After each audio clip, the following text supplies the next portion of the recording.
She spent 4 years perfecting the act of hating him. 4 years of sharp words, cold shoulders, and carefully maintained disdain, and every single second of it was a lie. Roman Voss doesn't ask for rooms. He owns them. 6'2", jaw carved from something harder than patience, eyes that have watched men beg and felt nothing. The most feared name on the East Coast criminal landscape, and the only man Savannah Cross has ever loved without permission. Tonight, at his own charity gala, surrounded by 500 people who would never dare cross him, Roman Voss is about to discover the one thing his empire couldn't protect him from. Her. If this story already has you hooked, hit that like button right now and drop your city in the comments below. I want to see exactly how far this story travels. Now let's get into it.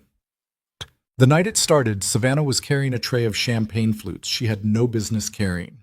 That was the part she could never quite explain cleanly when she told the story later, because the truth was complicated, and the truth made her look either pathetic or unlucky, depending on who was listening. The honest version went like this. She had arrived 20 minutes late to the Voss family estate for her cousin Delia's engagement party, found the caterer's van blocking the only path to the front entrance, nearly knocked over one of the servers, caught the tray he dropped, and walked inside still holding it because she didn't know what else to do with her hands. She had been inside for maybe 4 minutes. The room was enormous, all high ceilings and imported marble, and the kind of lighting that made rich people look richer. A live jazz quartet played near the far windows. The guests were dressed in the kind of effortless wealth that takes decades of money to achieve. Soft fabrics, understated jewelry. The particular confidence of people who have never had to check a price tag. Savannah was wearing a black dress she'd borrowed from Delia and heels that were already threatening to destroy her left ankle. Her dark hair was pulled back, a few strands already escaping because that was simply what her hair did, regardless of effort or intention. She was scanning the room for a surface, any surface, to set the tray on when she heard his voice directly behind her. "We're running low on the billicart near the East Bar." She turned around. He was taller than she'd expected from across a room. Broader. The suit was charcoal, perfectly cut, the kind that costs more than 3 months of her rent. Dark hair, slightly longer on top, pushed back with the kind of careless precision that suggested he'd run a hand through it once, and it had simply obeyed. His jaw had a day's worth of shadow on it. His eyes, dark, sharp, assessing, moved over her face with the same efficient attention a man uses when reviewing a quarterly report. Not rude exactly, just completely indifferent to whether she was a person or furniture. "I'm sorry," Savannah said. "Billicart salmon, the rosé, East Bar." He said it slowly, like she might be struggling with the vocabulary. "Tell Marcus when you circle back." She stared at him. "I'm not, and the past hors d'oeuvres are getting backed up near the entrance. Get someone to clear that." He was already turning away. Something small and hot ignited behind Savannah's sternum. "Excuse me." Her voice came out sharper than she intended, which was not at all. "I don't work here." He turned back. The expression on his face was the particular blank patience of a man who has learned to listen to corrections without letting them cost him anything. "I work in nonprofit development," she said. "I'm a guest. Delia Cross is my cousin. I walked in holding this tray because I nearly knocked over one of your actual staff members outside, not because anyone hired me." A beat of silence. The man's eyes moved over her once more. Not the quick efficiency of before, but something slower, recalibrating. "My apologies," he said. His voice didn't change in tone or warmth, but the words were precise. "That was a mistaken assumption?" "It was a pretty large one." "It was." He accepted that without argument, which somehow made it worse. An apology she couldn't fight was harder to hold on to than an excuse she could push back against. "I'm Roman Voss." She knew the name. Of course she knew the name. It was printed on 3 different plaques in the entryway and embossed on every piece of stationery in the room. What she hadn't known until approximately 45 seconds ago was what the face attached to that name looked like, or that meeting it would feel like walking into a wall she hadn't seen coming. "Savannah Cross," she said. She did not say nice to meet you because it wasn't entirely. She held out the tray toward him. "Where do you want this?" Something shifted in his expression. It was brief, a flicker at the corner of his mouth that didn't commit to becoming a smile. "I'll have someone take it." "Please do." He snapped 2 fingers without raising his voice, and a staff member materialized from somewhere to Savannah's left and lifted the tray cleanly from her hands. Roman Voss watched this happen and then looked back at her. "Enjoy the party, Miss Cross." "I'll try," she said, despite the entrance. He held her gaze for 1 second longer than necessary. Then he walked away, and the room seemed to rearrange itself around his movement in the way rooms do around people who own them. Savannah stood there for a moment, left ankle aching, heart doing something irregular and annoying that she refused to examine. She found Delia 20 minutes later near the garden terrace, practically vibrating with the particular happiness of a woman who has just gotten engaged and wants everyone in her orbit to share in it. Savannah hugged her and meant it, accepted a glass of champagne from a tray carried by an actual server, and spent the next hour being introduced to people whose names she immediately forgot. She watched Roman Voss across the room without meaning to. He moved through his own party like a man fulfilling an obligation, present, impeccable, and entirely unreachable. He laughed at the right moments. He shook hands with the right firmness. He listened with the focused attention of someone who has learned that information is currency and conversation is how you collect it. Once, he caught her looking. He didn't look away first. Neither did she. They held it for 3 full seconds, and then Savannah turned back to the woman, telling her something about a renovation in the Hamptons, and made herself pay attention. She drove home that night with the windows down, the city rushing past her, and the distinct and unwelcome awareness that something had lodged itself in her chest that she did not have a name for yet. She would spend the next 4 years trying to dislodge it. She didn't see him again for 7 months. The second time was at a fundraiser for the Voss Foundation, one of Roman's legitimate operations, a charitable arm that directed money toward childhood literacy programs and after-school development. Savannah's nonprofit, a mid-sized organization called the Threshold Project focused on economic mobility for first-generation college graduates, had been invited as a potential partner organization. She had dressed carefully. Not for him. She was absolutely clear with herself on that point. She had dressed carefully because this was a professional event with significant funding implications, and she needed to be taken seriously, and the navy dress she'd chosen was professional and sharp, and not at all selected with the memory of dark eyes doing a slow recalibration in mind. Roman was at the event. She had known he would be. It was his foundation's event. He recognized her. She could see it in the microsecond of adjustment when his gaze found her across the room. Not surprise exactly, but something that sharpened. "Ms. Cross?" He extended a hand. His grip was firm without performing firmness. "Mr. Voss." She shook it. "I hear you've been doing impressive work with the Literacy Initiative." "Your organization is doing good work with college retention," he said, which meant he'd read the materials. "The mentorship model is effective."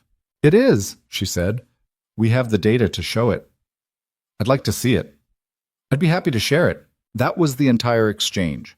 45 seconds, clean and professional, and then they were both pulled away by other conversations, and the rest of the evening moved forward without incident, except that Savannah was acutely aware of where he was in the room for the rest of the night, except that when she drove home, she sat in her car outside her apartment for 6 minutes before going inside, just sitting in the quiet and not thinking about anything in particular. The rivalry, such as it was, developed over the following 2 years in the way these things do, not in large dramatic gestures, but in accumulated small frictions that calcified into something neither of them would name. They kept encountering each other. New York's philanthropic and business circles overlap in specific ways, and the Voss Foundation moved in spaces adjacent to where Savannah worked. She saw him at 4 separate events over 18 months.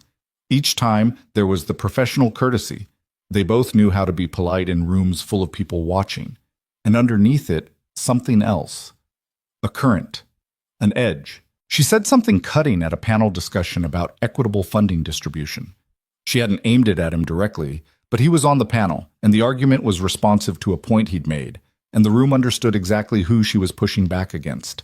He'd looked at her with an expression that was somewhere between irritated and interested, and responded with 3 sentences that were precise enough to sting. He'd been right, actually. That made it worse. At a gala in March, someone introduced them to each other as though they'd never met. Roman had looked at her and said, "We know each other." And something about the simple certainty of it had gotten under her skin in a way she couldn't explain later. We've been in the same rooms a few times, Savannah had corrected. That's what I said, he replied, and moved on. And she spent 20 minutes afterward running the exchange in her head, trying to figure out who had won it. She told her best friend Kezia about him exactly once, 6 months into the pattern, and regretted it immediately. You have a thing for him, Kezia said, over takeout containers spread across Savannah's kitchen table. I have a profound professional skepticism about men who use charitable foundations as reputation management. That's a long sentence for someone who doesn't have a thing. He assumed I was catering staff at our first meeting, and you've thought about it approximately 400 times since. I've thought about it because it was insulting. You've thought about it, Kezia said, pointing a fork at her, because the man who insulted you had the kind of face you think about. Savannah threw a napkin at her and changed the subject and did not mention Roman Voss to Kezia again for a long time.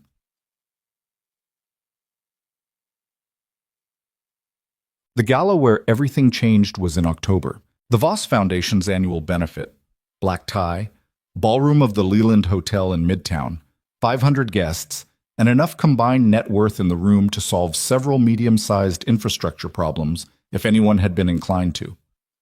The foundation was announcing a new nationwide initiative, something significant, and Savannah was there because the Threshold Project had been included in preliminary conversations about partnership organizations. She arrived alone. Kezia had offered to come and Savannah had declined, which in retrospect was either honest self-knowledge or a failure of self-preservation. She hadn't yet decided. The room was everything these rooms always were. Beautiful and slightly suffocating and full of people performing versions of themselves that were about 30% more polished than their actual selves. Savannah was good at these events. She had learned the particular skill of being warm without being available, engaged without being capturable, sharp without being threatening. It was a skill set that had taken years to develop and that she deployed with quiet efficiency. She was an hour in, talking to the director of a foundation based in Philadelphia, when Harrison Alcott found her. She knew who he was: private equity, aggressive reputation, 40-something with the specific energy of a man who had been told yes his entire life and had stopped knowing how to process other answers. He'd approached her once before at a different event, and she'd deflected cleanly and thought that would be the end of it. It was not the end of it. Savannah Cross. He said her name like he was confirming an order. I was hoping to run into you.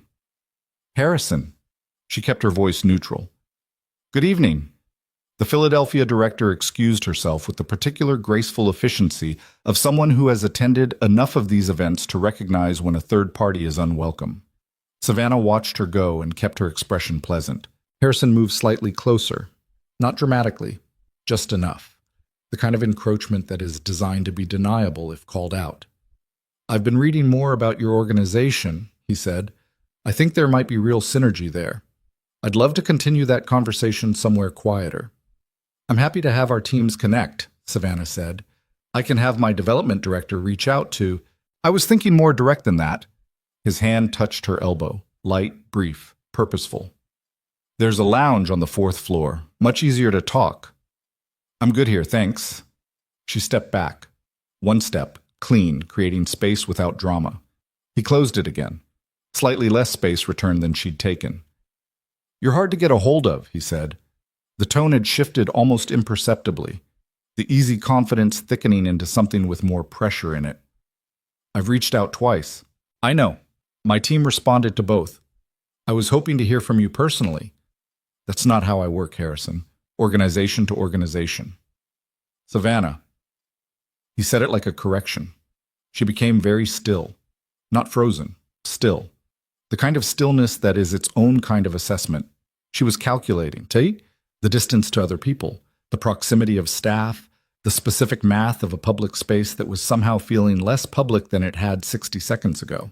I think we're done with this conversation, she said. Her voice was even. Have a good evening. She turned to go. His hand closed on her wrist, not violently, not with force that would leave a mark, just a hand on her wrist, fingers wrapping around it, the particular grip of a man communicating that he decides when conversations end. Savannah went very cold. I just want to... Let go of her wrist. The voice came from directly behind Harrison Alcott. Low, flat, completely without inflection. The kind of voice that doesn't need volume because it has never needed it. The kind of voice that sounds exactly the same whether it's ordering champagne or ending a man's professional existence. Harrison's hand released her wrist. He turned around slowly. Roman Voss stood perhaps 3 feet away. He wasn't touching anyone. He wasn't raising his voice. He was standing the way he always stood, entirely self-contained, absolutely present. But something in his expression had changed from the version of him Savannah had spent 4 years cataloging. The professional courtesy, the controlled warmth, the careful performance of a powerful man who has learned when to be approachable. All of it was simply gone. What was left was something considerably older and considerably less patient. Roman. Harrison's voice had gone carefully casual. I didn't realize. I know you didn't. Roman's eyes moved to Harrison's face and stayed there with the fixed quality of something being studied under glass. Ms. Cross was walking away. You stopped her. It was just, you put your hand on her. The room had not gone silent. The party continued around them. The music played. Conversations moved forward at every table and cluster of people within 20 feet. But the immediate space they occupied had developed a specific quality, a held breath.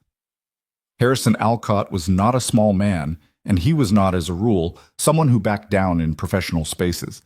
But he took one step backward. It wasn't anything, he said. Roman looked at him for another moment. Then it should be easy to end. He said it without inflection. I'd like you to enjoy the rest of the evening somewhere that isn't here. It wasn't a request. There was nothing in the phrasing that invited response or negotiation. It was a sentence that contained the entire weight of what Roman Voss was, the legitimate business empire, the foundation with its 500 guests, the criminal network that polite people in this room pretended not to know about, delivered in 8 words that Harrison Alcott clearly understood completely. He left. Savannah stood very still for a moment. Her wrist felt fine. Nothing had happened to it. No real force had been applied, but she was aware of it in a way that had nothing to do with injury. She breathed carefully and turned to face Roman. He was looking at her. The hard focus had shifted into something else. Not softer exactly, but different, checking. Are you all right? He asked. The question landed with unexpected weight. Not are you okay with its casual American deflection built in, but are you all right? Precise, direct, genuinely wanting the actual answer. Yes, she said. Thank you. He nodded. A muscle moved in his jaw. He looked in the direction Harrison had gone and then back at her. He's done this before, Roman said. It wasn't a question. At another event, I handled it. You were handling it. Yes, I know. He said it without apology. I wasn't suggesting otherwise. She looked at him. 4 years of sharp exchanges and careful distance, and the enormous effortful architecture of convincing herself that what she felt in rooms with this man was contempt. And right now, all of it felt profoundly thin, like paper held up to light. Why do you keep showing up in my vicinity? She said. The words came out before she'd finished deciding to say them. Something happened in his expression. A shift. Controlled immediately, but not before she saw it. This is my event, he said. It was also your event 4 years ago when you assumed I was carrying champagne glasses for a living. The corner of his mouth did the thing it occasionally did. That movement that didn't fully commit to anything. I apologized for that. You did, without particular emotion. I don't do emotion publicly. I've noticed. They stood there for a moment. The music was playing something slow and elaborate. Somewhere behind them, someone laughed at something. The entire room continued existing around them, and neither of them looked at any of it. You're very good at pretending I irritate you, Roman said. Her chest tightened. I'm not pretending. All right. He said it the way he said most things, accepting it, not fighting it, which was somehow its own form of aggression. You do irritate me, she said, slightly louder than necessary. You're arrogant and you move through the world like it's been rearranged for your convenience, and you have the specific confidence of a man who has never had to wonder whether he belongs in a room.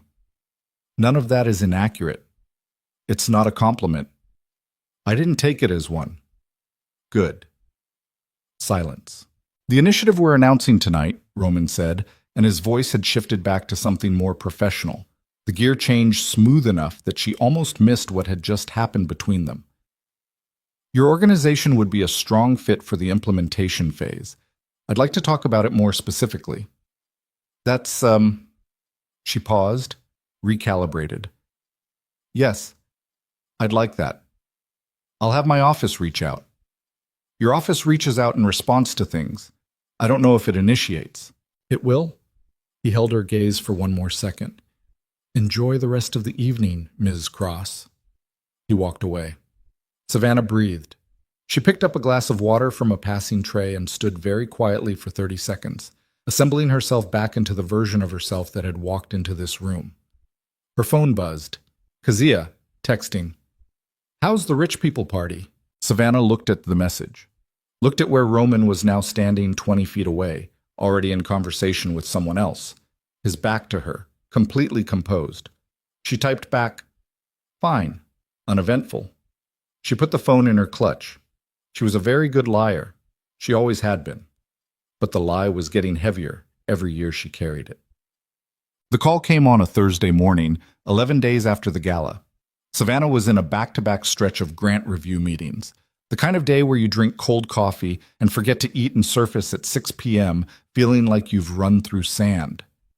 Her assistant Julia knocked on her glass office door at 11:15 and held up a sticky note with wide eyes that communicated, "This is significant," without any words. Roman Voss. Personal cell. Please call at your earliest convenience. She looked at the sticky note for a moment. Then she put it face down on her desk and finished the meeting she was in. She called him back at 12:40, eating half a sandwich at her desk with the door closed. He picked up on the second ring. Ms. Cross? Mr. Voss, I got your message. I appreciate you calling back. No preamble, no ambient small talk. I want to offer you a position. She set the sandwich down. Shao, what kind of position? Creative Director for the Voss Foundation's National Charitable Initiative. It's a 3-year commitment, significant budget, nationwide scope. We're targeting educational access, economic mobility, youth development, areas where your background is directly relevant. She was quiet for a moment. The office sounds moved around her. She could hear Julia on a call outside the glass, the ventilation system, the ambient city beyond the windows. Why me specifically? She asked. Because you're good at it. He said it without any particular gentleness, which made it land more like fact than flattery. Your model at the Threshold Project has metrics that most organizations with 3 times your funding can't match. You know how to move money toward outcomes instead of overhead, and you don't perform for donors. That last quality isn't usually considered a professional asset. It is by me. She picked up her pen, put it down. This would mean working closely with you. With the foundation, yes. And with you. A beat. That's accurate. We have a somewhat complicated history. We have a professional history with some personal friction, he said. That's manageable. I'm not sure I agree with your assessment. I know you're not. Something in his voice. Careful. That's part of why I think you're the right person for this. Savannah stared at the wall across from her desk. A corkboard covered in project timelines and printouts, and one photograph from a site visit 2 years ago. A group of kids at a community center in the Bronx laughing at something off camera. I'll need to see the full proposal, she said. Scope, timeline, budget structure, reporting lines. I'll have it sent today. I'll review it over the weekend and we can talk next week. That works? She almost ended the call. Mr. Voss? Yes. If I take this, and I'm not saying I am, I need to be clear that I operate with full autonomy over programmatic decisions. I don't run things by committee for cosmetic approval, and I don't adjust outcomes to protect public relations narratives. I wouldn't offer you the role if I wanted someone who did. She absorbed that. Okay. I'll send the documents. Thank you. She hung up the phone. She sat there for a long time after, not moving, the half-eaten sandwich growing staler beside her and the city existing in its usual indifferent roar beyond the glass. And something in her chest that she had spent 4 years compressing very carefully was beginning, with the slow inevitability of things that have been held down too long, to push back up toward the surface. She picked up her phone and opened a text to Kezia. She started typing 3 different messages. Deleted all of them. She put the phone face down on the desk. She pulled the proposal documents when they arrived at 3 p.m. and read them with her full professional attention, and the initiative was exactly what he described. Serious money, serious scope, the kind of project that could actually move a needle at scale. And she knew before she finished reading that she was going to say yes. She had known, if she was being honest with herself, from the moment his voice came through the phone. The question she couldn't answer yet was whether she was saying yes to the work or to something larger and considerably more dangerous. On Monday morning, she drafted her reply. She stared at it for 4 minutes. Then she hit send. Gotem. The first week working at the Voss Foundation offices felt like learning to walk in a different atmosphere. The building was in Midtown, not the kind of aggressive glass tower that announced its own importance, but something older, heavier, with the weight of serious money in its bones. The foundation occupied 3 floors, and the staff operated with the particular competence of people who had been hired by someone who did not tolerate mediocrity and had learned that quickly. Savannah's office was on the 22nd floor corner position, more window than wall. She spent the first 2 hours of her first morning simply setting up the space the way she needed it to be. Papers organized, her specific systems in place, before she let herself begin thinking about anything else.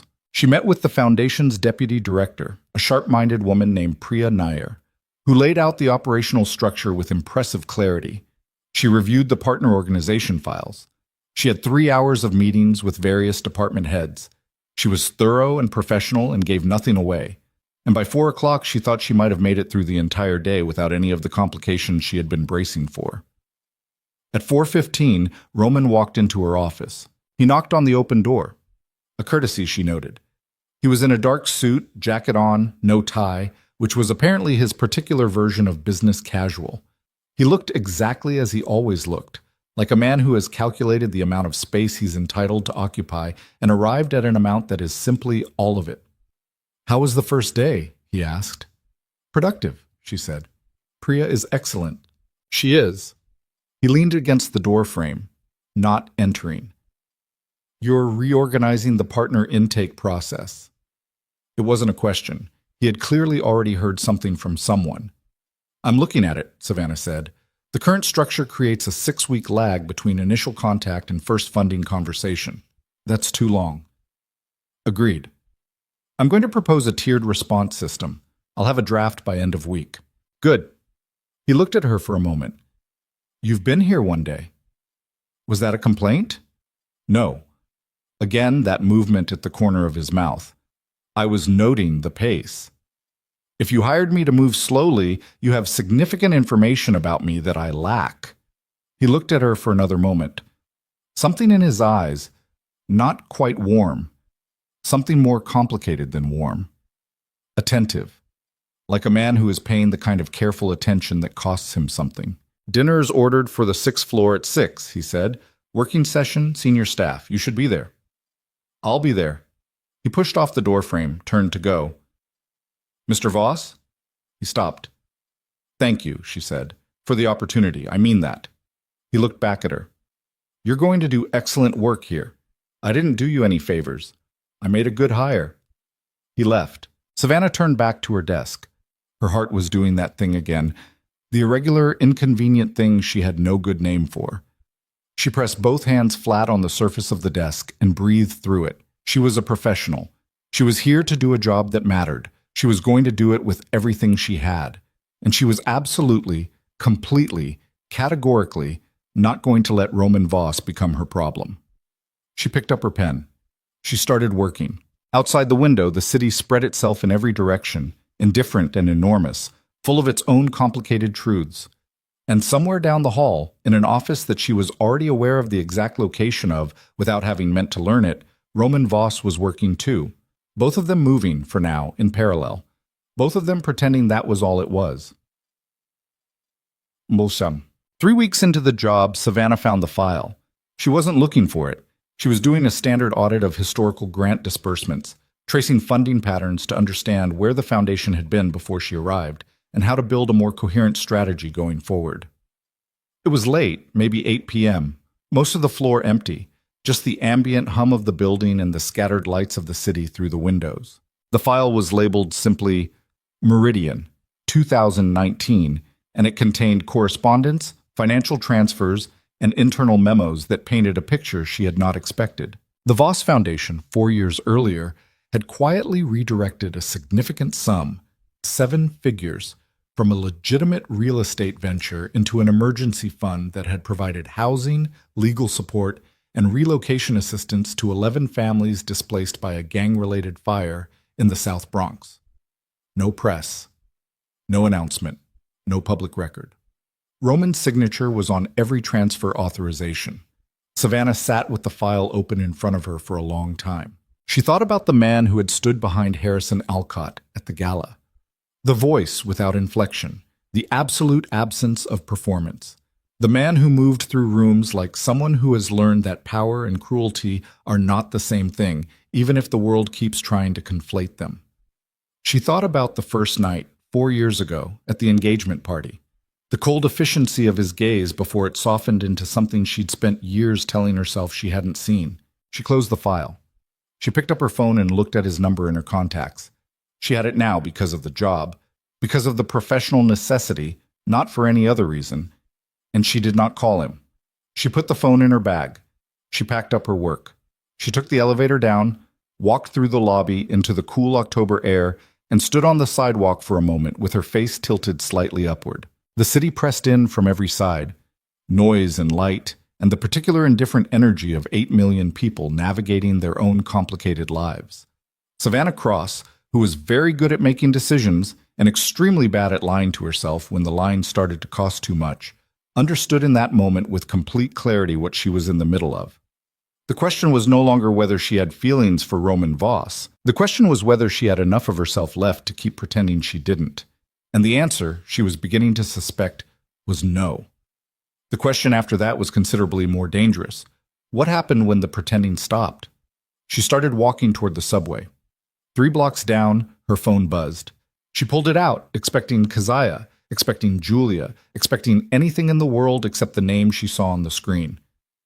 Roman Voss. One text message. Still in the office. You left the Meridian file on your desk. I put it back in archive. RV, she stared at the message for a very long time. He had been in her office. He had seen what she'd been looking at. He knew she knew. Her fingers hovered over the keyboard. She thought about what to write. She thought about the 11 families in the South Bronx who had no idea who had helped them. She thought about the way Roman Voss had looked at her tonight at the gala 4 years ago, and every time since. That specific assessing attention that wasn't about power and wasn't about want, but was something harder to name and considerably harder to survive. She typed, "Thank you." Sent it. Walked another half block. Her phone buzzed again. "Good work today." 3 words. No context, no particular warmth. But from Roman Voss, she was beginning to understand. 3 words like that meant something considerably larger than their surface area. She put the phone back in her bag. She walked faster. Behind her, in an office on the 22nd floor, a light was still on. And the man inside it was looking at his phone. And something was already in motion between them that neither of them had agreed to yet. Something that was going to be very difficult to stop. The text sat in her phone for 3 days before Savannah did anything about it. Not because she was avoiding it. That was what she told herself. That she was busy, that the first month of a new position demanded a specific kind of total attention that left no room for other processing. She told herself this in the morning while making coffee. She told herself this on the subway. She told herself this at her desk while the cursor blinked on documents she was supposed to be reviewing, and her eyes drifted to the window where the city sat in its usual indifferent gray. She was avoiding it. Obviously. She was avoiding the text and the file and the specific quality of Roman's voice when he'd said "good work today" in 3 words that shouldn't have meant anything and had meant considerably more than that. On the 4th day, Savannah Cross decided she was done being a coward about things she didn't have the luxury of being a coward about. She walked into his office at 9:15 on a Tuesday morning without an appointment. His assistant, a precise man named Daniel, who had the particular composure of someone who had learned to be unshockable, looked up from his desk with professional neutrality. "Ms. Cross, is he in?" "He has a call at 9:30. "I won't need long." Daniel looked at her for exactly 1 second, then picked up his phone, said 3 words into it, listened, and nodded. Go ahead. Roman was at his desk when she pushed the door open. Not behind it, he was standing at the window to the right of it, phone pressed to his ear, one hand in his jacket pocket. He looked over when she entered. He held up 2 fingers, 2 minutes, and turned back to the window. Savannah stood just inside the door and waited. The office was spare. That surprised her the first time she'd seen it. She'd expected something more aggressive, more ornate, the physical performance of a powerful man's ego. Instead, it was clean lines and dark wood and very few personal objects. A photograph on the credenza, small, in a plain frame. She was too far away to see it clearly. "Push it to Thursday," Roman said into the phone. His voice had that quality she'd been cataloging for 4 years. Flat, authoritative, not rude, but entirely unwilling to accommodate resistance. "No, Thursday." A pause. "Then tell him Thursday works better for my schedule, and he can decide if it works for his." He ended the call. He looked at her. He didn't ask what she wanted or why she was there. He just waited, which was its own form of pressure. "The Meridian file," she said. "Yes." "Why was there no public record?" He set his phone on the desk. "That's what you came to ask?" Those families had no idea who helped them. That was the point. She looked at him. That's not how foundations typically operate. "No," he agreed. "It isn't." "So why?" "Because 11 families needed help and announcements wouldn't have fed anyone." He said it without heat, just the flat fact of it. We didn't need the credit. They needed the resources. Savannah was quiet for a moment. "That's not how you build a public reputation." "I'm not trying to build a public reputation." He looked at her steadily. "I'm trying to build something that actually works." She absorbed that. The city moved outside his window, traffic, a plane crossing somewhere above the overcast, the constant low percussion of 8 million lives in motion. "You knew I'd find it," she said. "I knew you'd be thorough enough to find it, yes. And you wanted me to." He was quiet for a beat. "I wanted you to understand what you'd signed on for." "And what is that exactly?" He moved away from the window, sat in the chair across from his own desk rather than behind it, a choice that registered somewhere in her peripheral awareness as deliberate. "A foundation that actually does what it says it does," he said. "Not a reputation management exercise, not a tax structure, work." Most people would have led with that in the interview. Most people would have been impressed by the budget and the title. "I'm not most people." "I know." He looked at her directly. "Not with the assessing efficiency of the first night 4 years ago. Something different." "That's why you're here." The room was very quiet for a moment. The radiator against the far wall ticked once. Savannah made herself hold the gaze and not interpret it. "Okay," she said. "I needed to know that." "Is that all?" She thought about saying yes. It was the correct professional answer. It was the answer that kept everything in its appropriate column. "The photograph on your credenza," she said instead, and then immediately wasn't sure why she'd said it. "Who is it?" Something shifted in his face. Not closing, more like a door that was usually shut acknowledging the knock. "My sister," he said. "Clara, she's 26. Savannah nodded. She had heard, over years of moving in adjacent circles, fragments of Roman Voss's history, the kind of fragments that circulate about powerful men because powerful men are always being discussed. She knew the mother had died when Roman was young. She knew he'd taken over his father's operations at an age when most people were still figuring out what they wanted to study. She hadn't known about a sister. "She's in Seattle," Roman said. "Architecture firm. Does she know what you do?" "Which part?" The question landed flat and honest, the way only genuinely complicated questions do. Savannah met his eyes.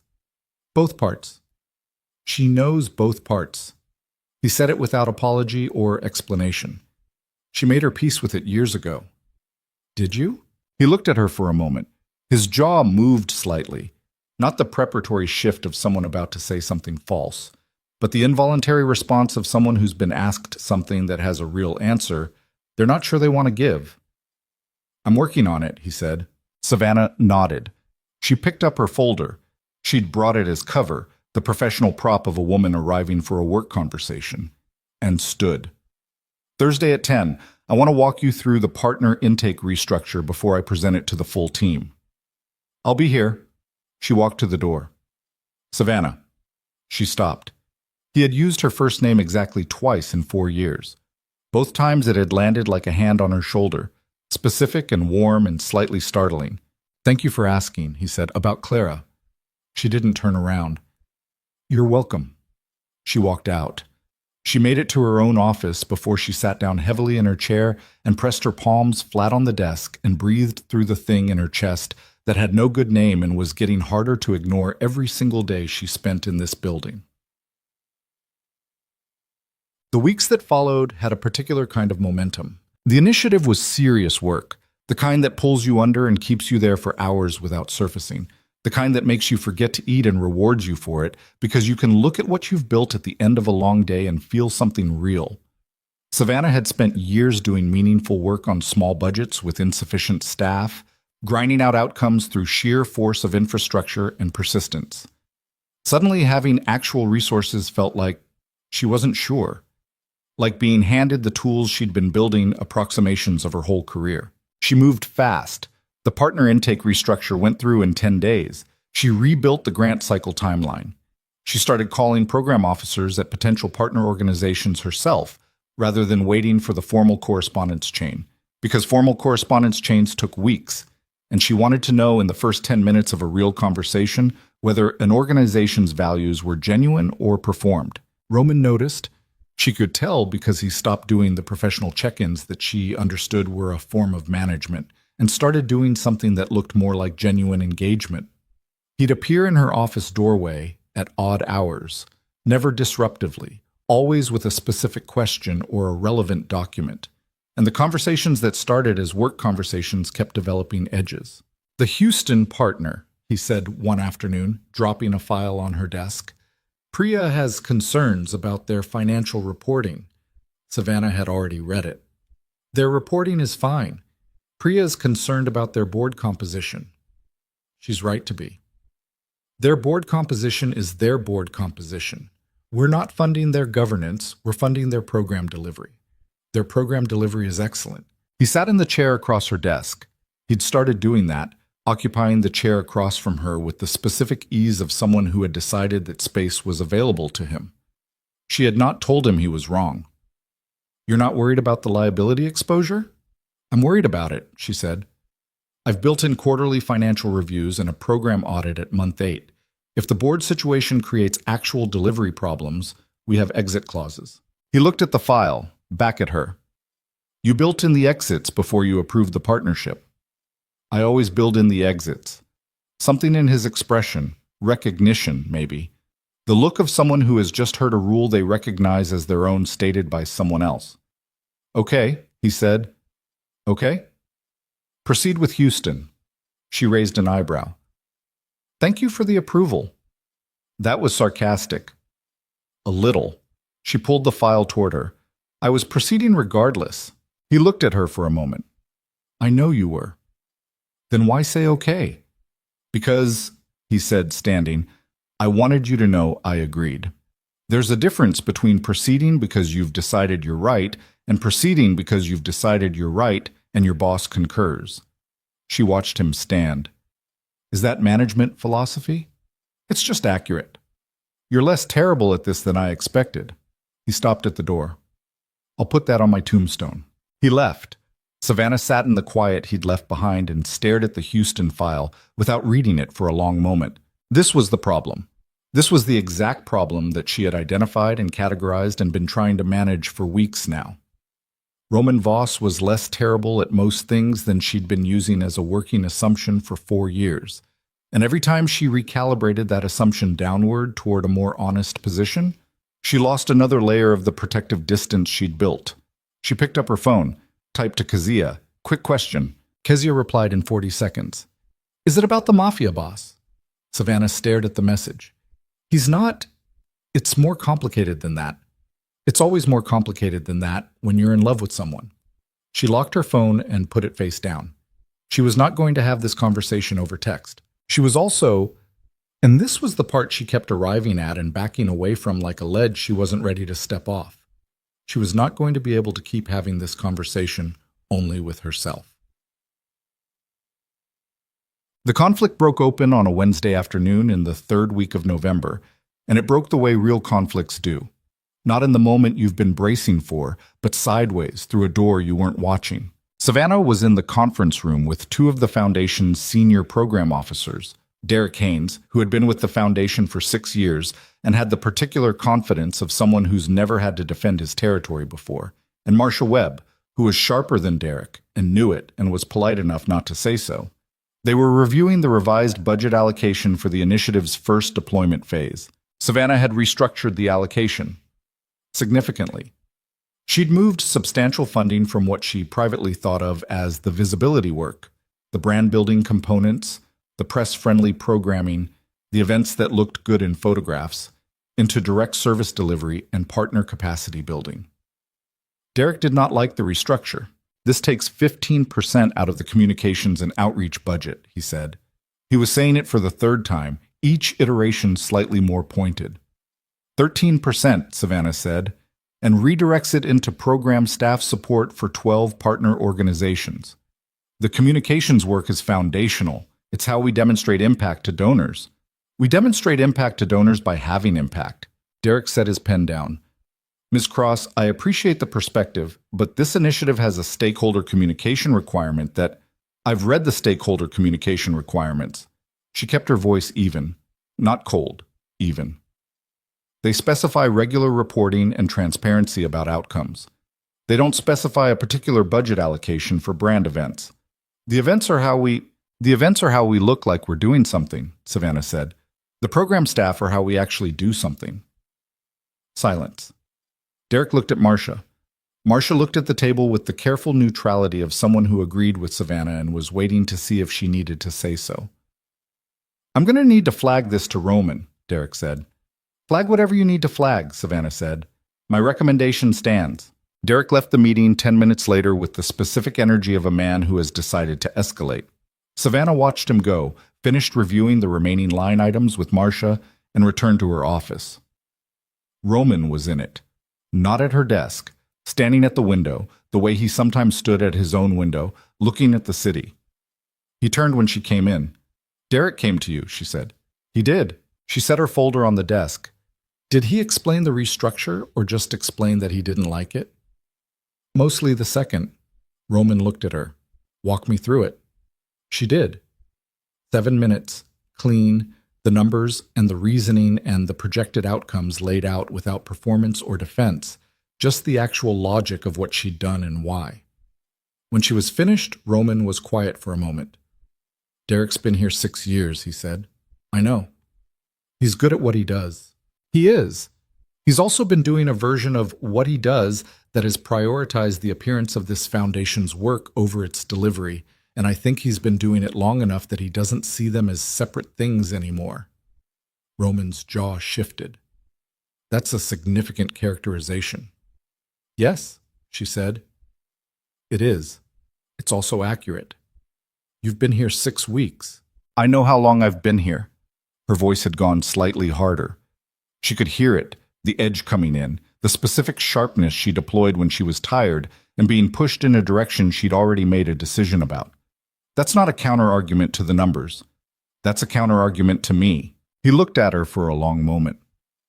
The afternoon light was flat and gray through the windows. His expression was doing the thing it occasionally did. Layers underneath the controlled surface, things moving behind the stillness that she had no clean way to read. Is this how it's going to work? He said. His voice had gone quieter. Not softer. Quieter. What do you mean? You deciding you're right and treating any pushback as a personal attack.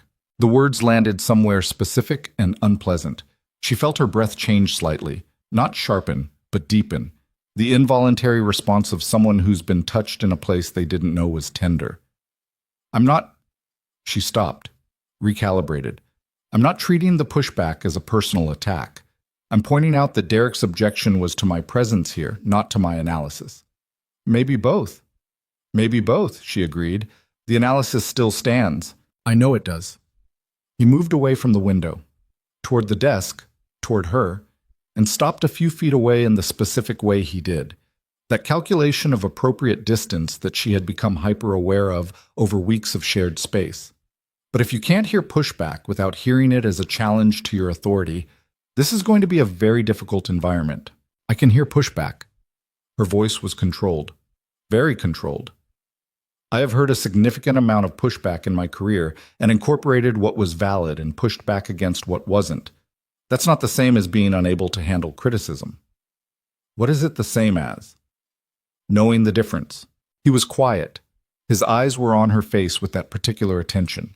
The kind that cost him something, that she kept noticing cost him something.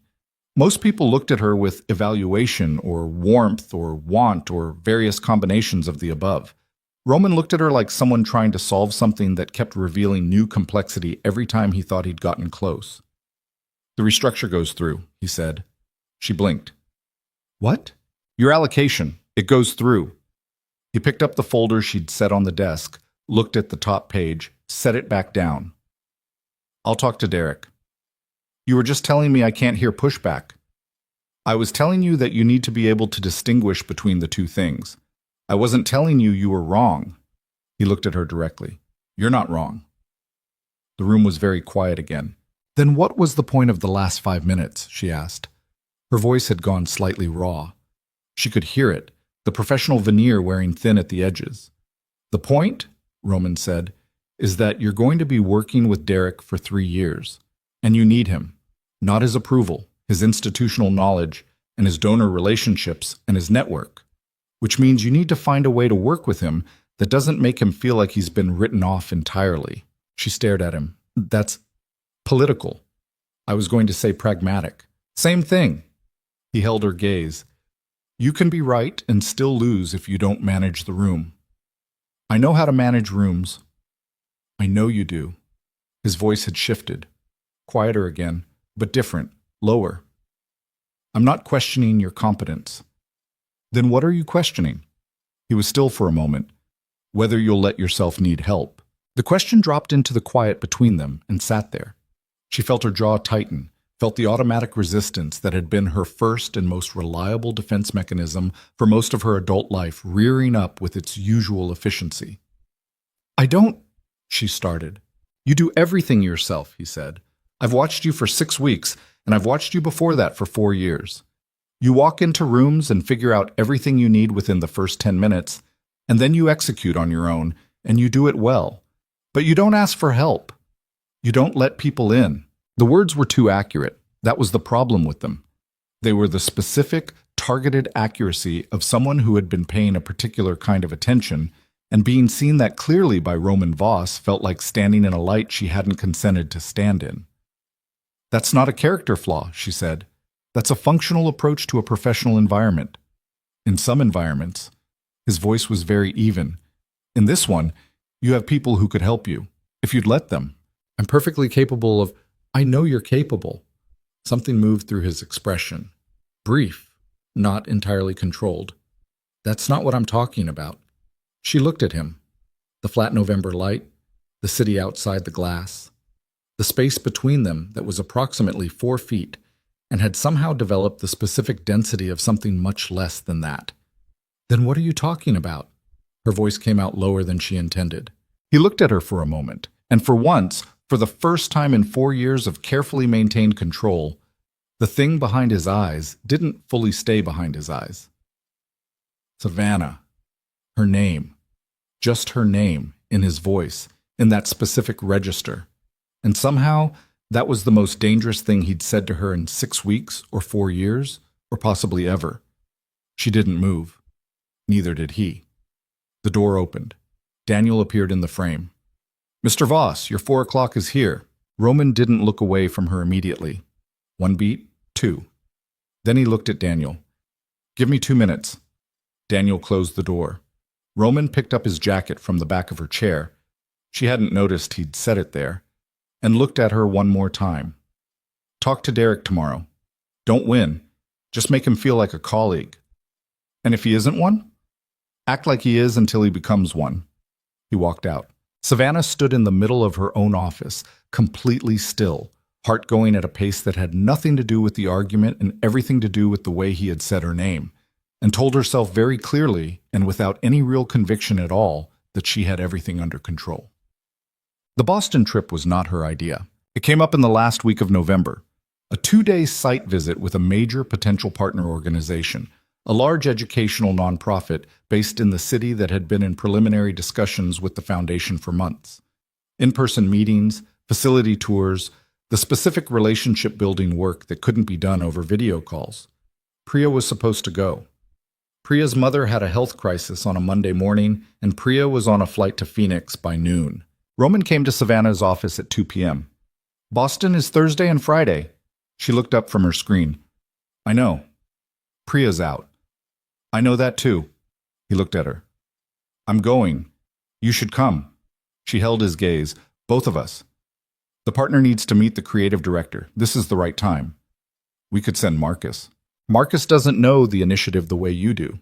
He set a folder on her desk. "Train schedules. We can take the 7 a.m. Thursday and be back Friday evening." She looked at the folder, looked at him. "You're not asking." "I'm asking," he said. "But yes, it makes sense for you to come." She picked up the folder, looked at the train schedules with the same careful attention she gave everything, which was also a delay tactic, and they both probably knew it. "Fine," she said. "Thursday." "Thursday." He picked up his jacket, left.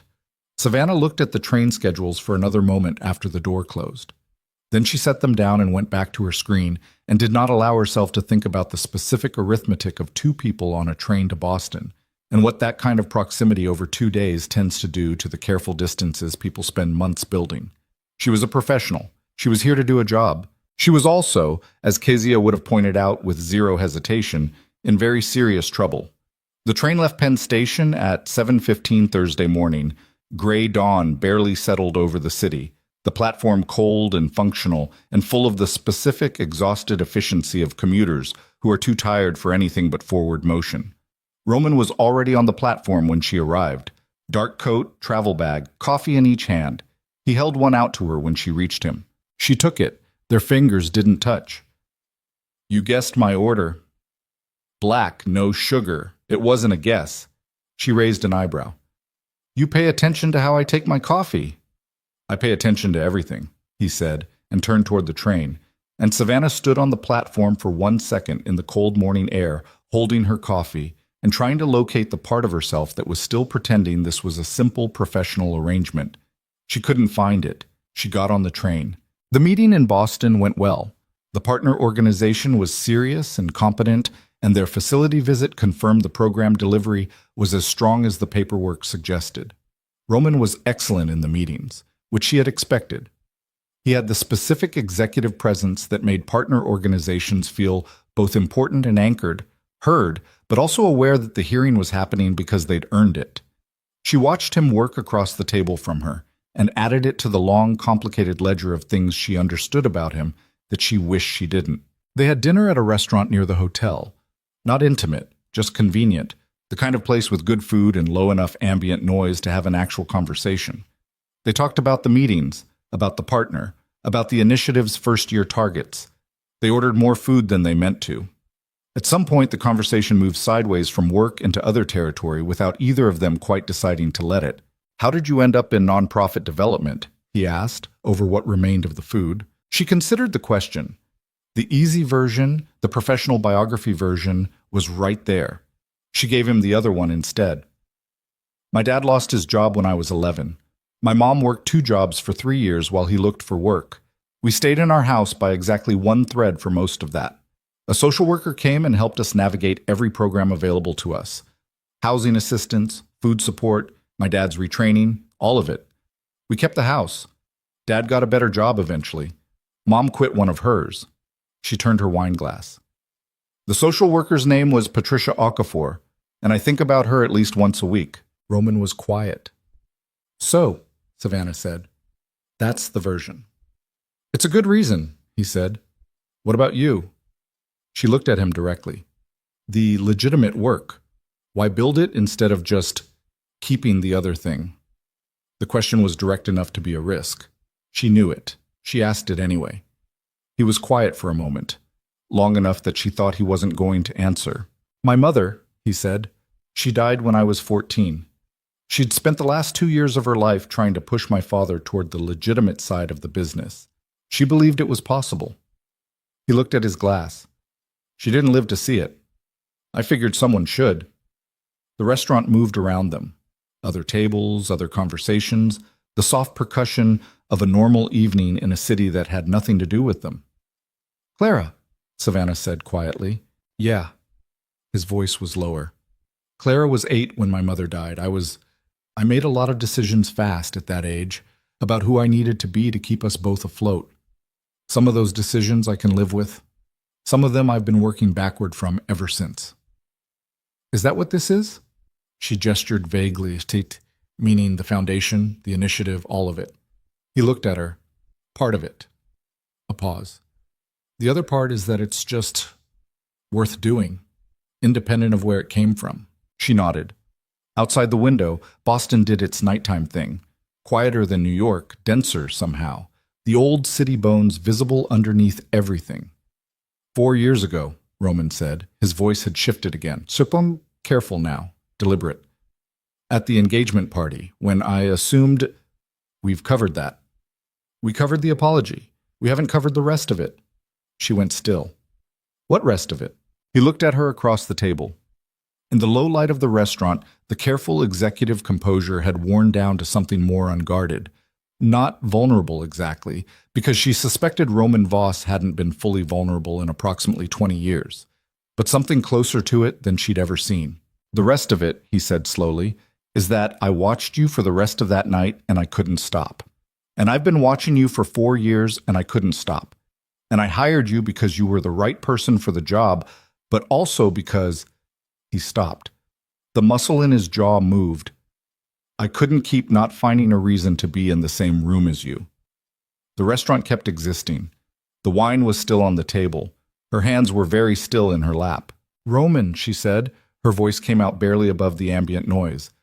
"I know," he said. "I know what I am and what my world is and all the reasons why this is a problem. I'm not asking you for anything. He exhaled. "I needed you to know that." She looked at him for a long moment. The weight of 4 years sitting between them on the table. All the sharpness and the distance and the careful hostility she'd deployed like armor because she'd understood from the very first night that this was a man she needed to protect herself from. Not because he was dangerous, though he was. Because he was the specific kind of dangerous that bypassed all her usual defenses. "The train's at 7:15 tomorrow," she said.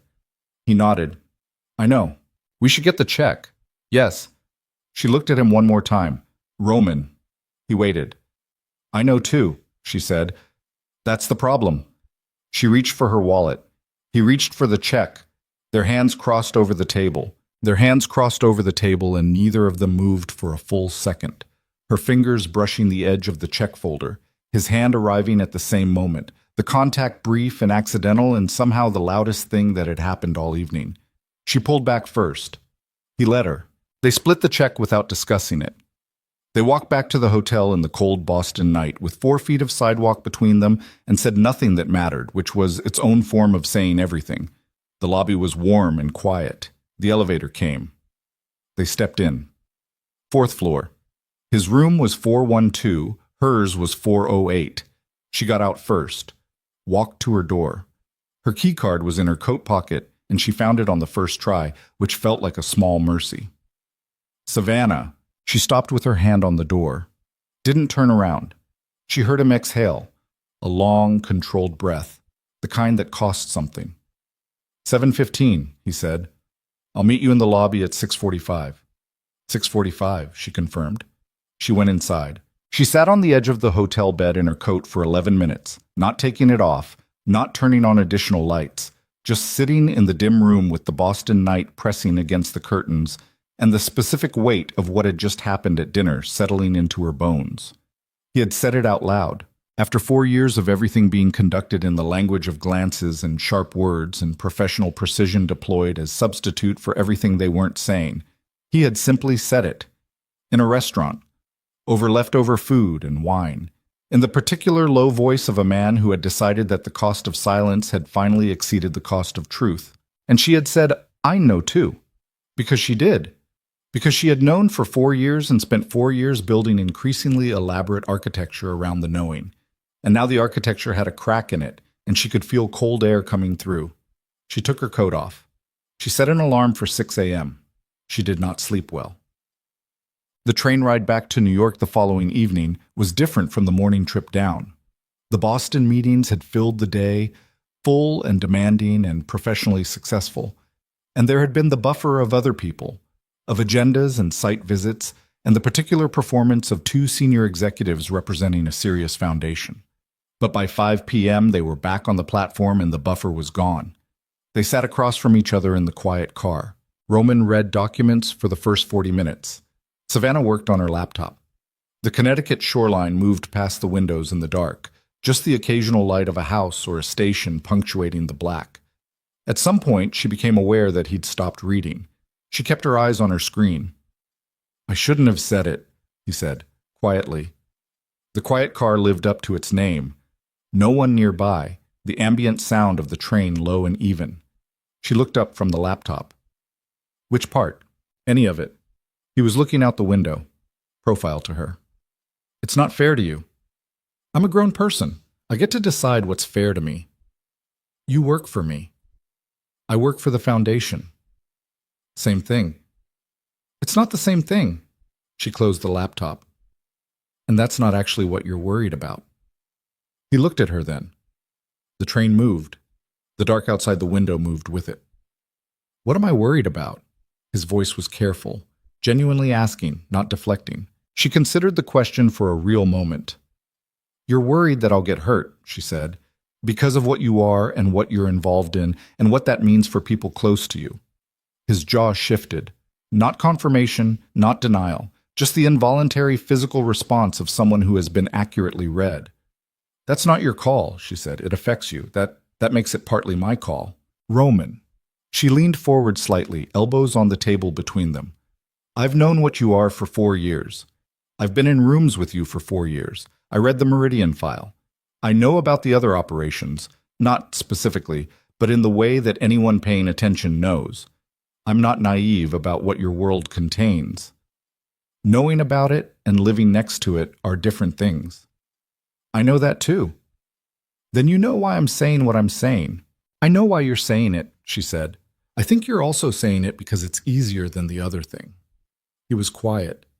"The other thing being actually afraid," she said, "of wanting something you might lose." The train moved through a station without stopping, a blur of light and platform, and then dark again. Roman's expression in the window reflection was doing something she'd never seen it do before. Not cracking exactly, but the controlled surface showing the stress lines beneath it. "Yes," he said. Just that. One word, flat and honest, and costing him something visible. Savannah sat back in her seat. Her heart was going at a pace she was choosing to ignore. "Okay," she said. "Okay," he said. They didn't say anything else until Penn Station. But when they stepped onto the platform and the crowd moved around them, and she turned to say something ordinary and logistical about Monday morning, he was looking at her in the specific way he looked at her when he wasn't trying to manage what his face was doing, open and complicated and carrying the particular expression of a man who has accepted that something is already in motion that he cannot stop. She said goodnight. He said goodnight. She took the subway home. She did not call Kezia. She lay in her own bed in her own apartment and stared at the ceiling and understood, with the complete clarity that arrives sometimes in the quiet dark, that there was no version of the next chapter of her life in which she did not love Roman Voss. She had loved him for 4 years. She was going to keep loving him. The only remaining question was what she was going to do with that information. She fell asleep before she found the answer.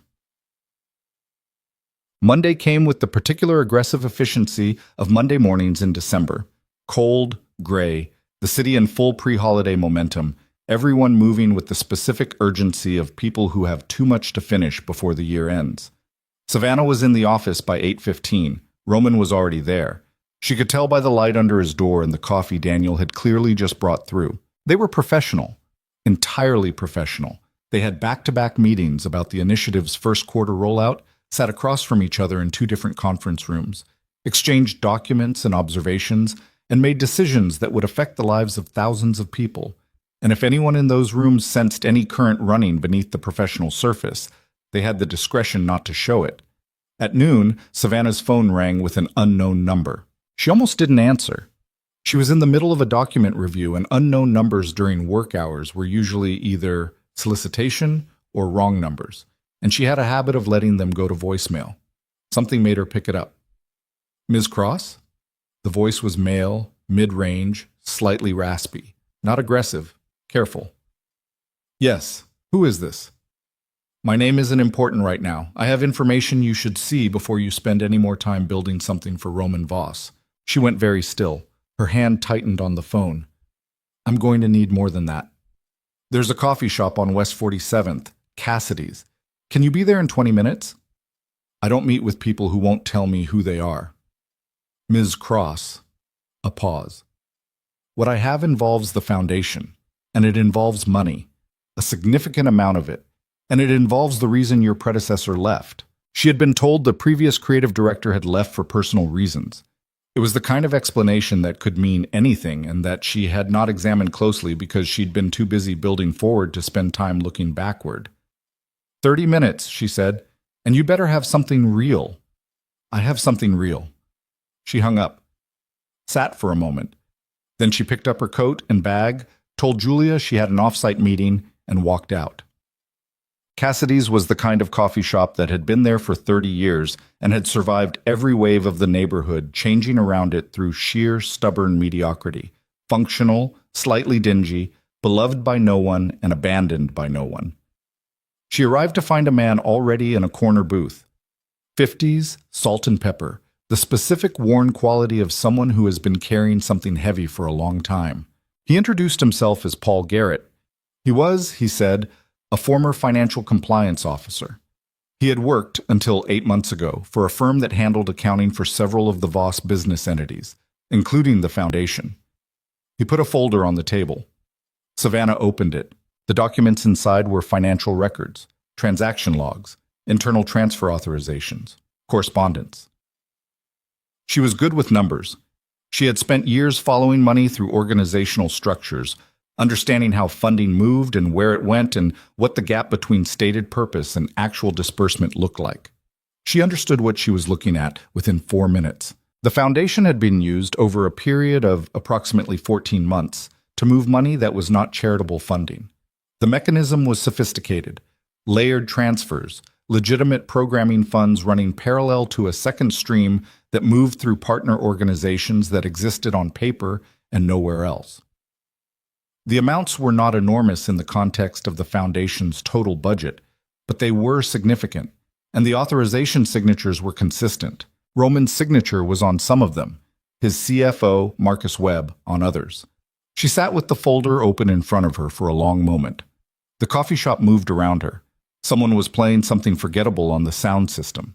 The man across from her was watching her with the expression of someone who has been waiting a long time to watch someone else understand something he's been carrying alone. When did this happen? Her voice was very flat. 14 months starting in late 2022. It stopped about 8 months ago. Why did it stop? The previous creative director found similar documentation during a financial audit. She went to Roman directly. He paused. She left the foundation 2 weeks later. Savannah closed the folder. She pressed her hands flat on the table. Her face felt oddly numb. Not shock exactly, but the specific physical response of a body managing information it hasn't processed yet. How did you get these? I kept copies when I left. Insurance. Why are you bringing them to me? His eyes were steady. Because the initiative you're building is real. The work you're doing is real. And you're about to build something significant on a foundation that has been used for things it shouldn't have been. You should know what you're standing on. She stared at the folder. The previous director, she said. Did she go to anyone else? Law enforcement? Anyone outside the organization? Not that I know of.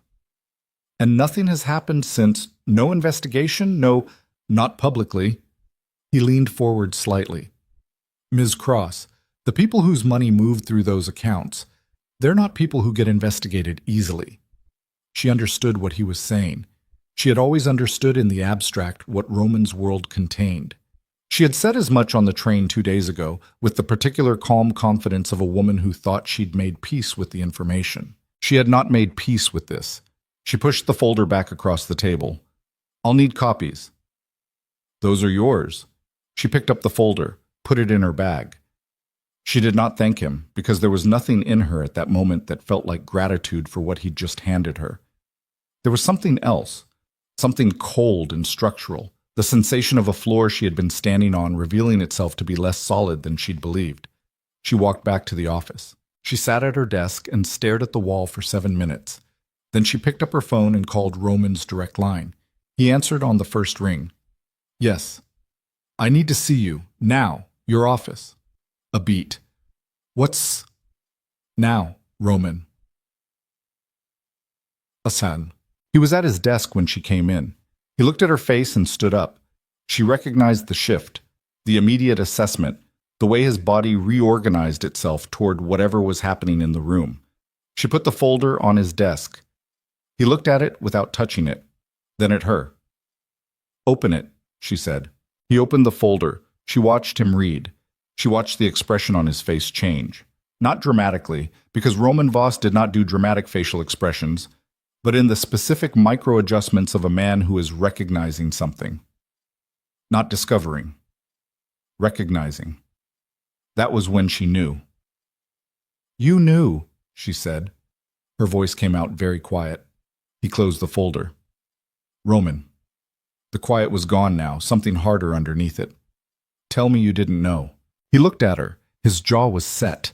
His eyes were doing the thing where they held everything in place behind the surface. But she was close enough, and she had been watching his face long enough to see what was happening underneath. He said nothing. The previous creative director found this same documentation, she said. She brought it to you. You let her leave, and you buried it. Her voice was not rising. She was aware of keeping it flat, because flat was the only thing she had right now. Tell me that's not what happened. It's not that simple. Tell me, what happened? He set his hands on the desk. Flat. The same way she'd pressed hers on the table at Cassidy's 20 minutes ago. The gesture of someone trying to hold their own surface steady. Marcus brought me the discrepancy 14 months ago. He thought it was an error. It wasn't an error. He exhaled through his nose. It was money that moved through this foundation because someone in my organization made a decision I hadn't authorized. I found out. I stopped it. I cleaned it. And the previous director? A beat. She found similar documents during her audit. She confronted me. I told her what I'm telling you. That it was stopped, that it was cleaned, that it wouldn't happen again. She didn't believe me. She left. And you let the whole thing disappear. I handled it internally. You buried it. I stopped it. His voice had gone very controlled, the kind of controlled that cost significant effort. Every dollar is accounted for. Every account is clean. The Foundation's programming was never compromised. That is not the point. Her voice finally broke the flat surface. Not shouting, but raw. Actual unmanaged rawness. Roman, I have been building something here. I have been bringing organizations into a partnership with this foundation. Real organizations with real people and real communities depending on what we're promising them. I have been telling them this is solid ground. It is solid ground. Is it? She put her hand on the folder. Is it solid ground, or is it ground that has had money laundered through it that you cleaned up and hoped no one would ever find? His jaw tightened. The foundation is clean. The foundation has a history that you never disclosed to me. The history is resolved. You don't get to decide what I needed to know about the thing I agreed to run. Her voice broke slightly on the last word, and she hated it. Hated the crack in it. Hated that he could hear how much this was costing her. You hired me because I was honest. You said that. You said I don't perform for donors, but you didn't give me the same thing you said you wanted from me. The room was absolutely still. Roman looked at her. His face had done something she had never seen it do in 4 years. The controlled surface was still there. It was always there. It was structural. She didn't think he could fully remove it even when he wanted to. But underneath it, something that looked like genuine pain. You're right, he said. She stared at him. You're right, he said again, quieter. I should have told you before you accepted the position. I didn't. I told myself it was resolved and therefore not relevant, and that was... He stopped, started again. That was me deciding what you needed to know. And you're right that I don't get to do that. She had been prepared for defense, for justification, for the specific legal and strategic reasoning that powerful men deploy when they are cornered. She had not been prepared for that. I don't know what to do with that, she said honestly. I know. I don't know if I can stay in this position. Something moved across his face. I know. Don't do that. Her voice went sharp. Don't accept it with no resistance. Don't... She stopped herself. She was shaking slightly. She hadn't noticed until this moment. I am trying to figure out if I can trust the ground I'm standing on, and you're just absorbing it. Like it doesn't cost you anything. It costs me everything, he said, low and direct and without any of the controlled flatness. Just the raw fact of it, delivered straight. You want to know what costs me everything? This does. You walking out that door does. I have spent 4 years watching you from a distance that I kept because I knew this was possible. I knew my world could compromise yours, and then I let you in anyway because I couldn't keep not letting you in, and now here we are, exactly where I was afraid we'd end up. The room held the words. Savannah stood very still. Her bag was on her shoulder. The folder with its damning documents was on his desk between them. There's something else, Paul Garrett had said, as she was standing to leave Cassidy's. She had almost not heard it. The people whose money ran through those accounts, when they found out it had been cleaned up and routed away from them, they weren't just unhappy about the money. She had looked back at him. There are people in Roman Voss's world right now, he said, who believe he stole from them, and they are looking at the people closest to him to find a way to communicate that. She had not told Roman that part yet. She looked at him across the desk, the folder between them, the winter light through the windows, the cost of the last 10 minutes visible on both their faces. She reached into her bag. She put Paul Garrett's business card on top of the folder. He told me something else, she said. At the end, Roman looked at the card. His expression changed in a way she had no vocabulary for yet. Read it, she said. His name is on the card. You'll know who he is. She watched him pick up the card, watched the recognition arrive on his face. Not slow, not uncertain, immediate. The specific recognition of a man who has been waiting for a particular threat to materialize and has just watched it do so. Savannah. His voice had changed completely. The professional register, the controlled intimacy of the last hour. All of it stripped away. What was underneath was something older and considerably more urgent. Where did you meet him? Coffee shop on 47th. He called me out of nowhere this morning. He called you. He set the card down. His hands were very still. He specifically called you. Yes. He knew your name. He knew your number. He knew I worked here. Yes. Savannah.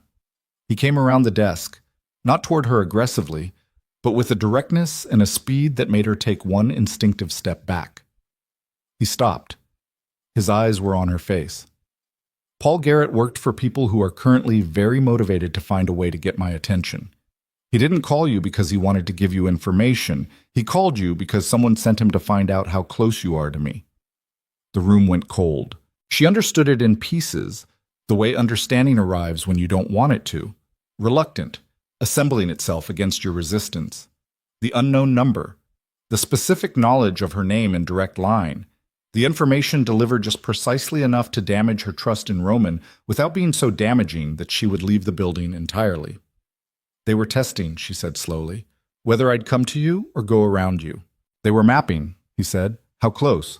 How much leverage? The folder on the desk. The card on top of it. The whole constructed architecture of the last 2 hours suddenly visible from the outside as what it actually was. Not a disclosure, not a whistleblower's conscience. A probe. A hand reaching into Roman Voss's world to find what was soft. And she had walked straight into it. My number, she said. How did he get my direct? Someone inside this building gave it to him, Roman said. His voice was absolutely flat now. The voice from the gala, from behind Harris and Alcott, old and patient and completely without mercy. Someone in this organization is communicating with people who want to use you to get to me. She stared at him. You need to go home, he said.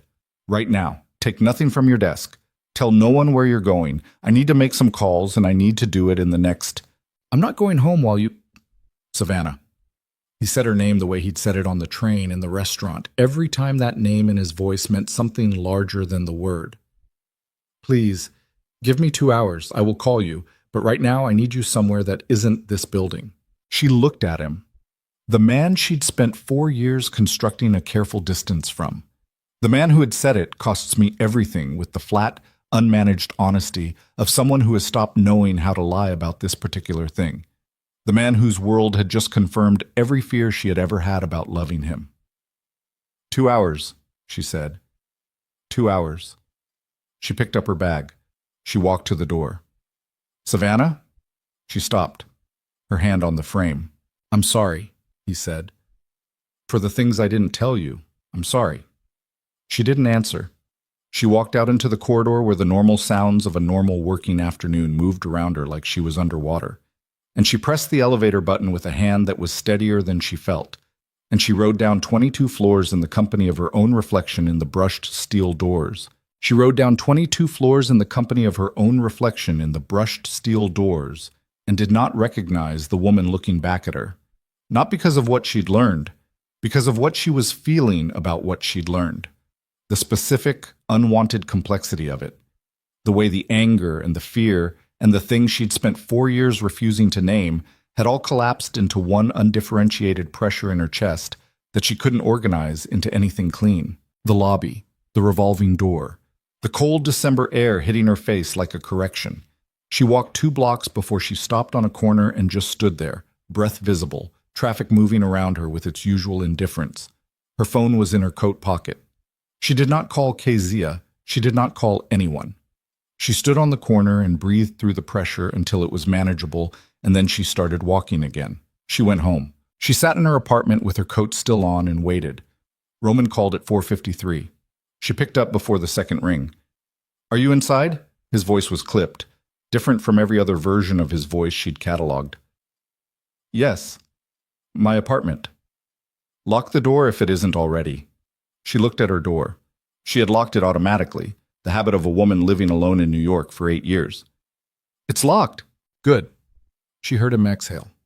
Something in the background, movement, low voices, a door closing. Paul Garrett works for a man named Vincent Cale. Cale had a financial interest in one of my father's operations that my father promised him a share of. That promise died with my father. Cale has been trying to collect on it for 6 years. Through the foundation. His people found a weak point in the organization 14 months ago. A mid-level financial manager named Curtis who needed money and made a very bad decision. I found out. I removed Curtis. I cleaned the accounts. I did not... A pause.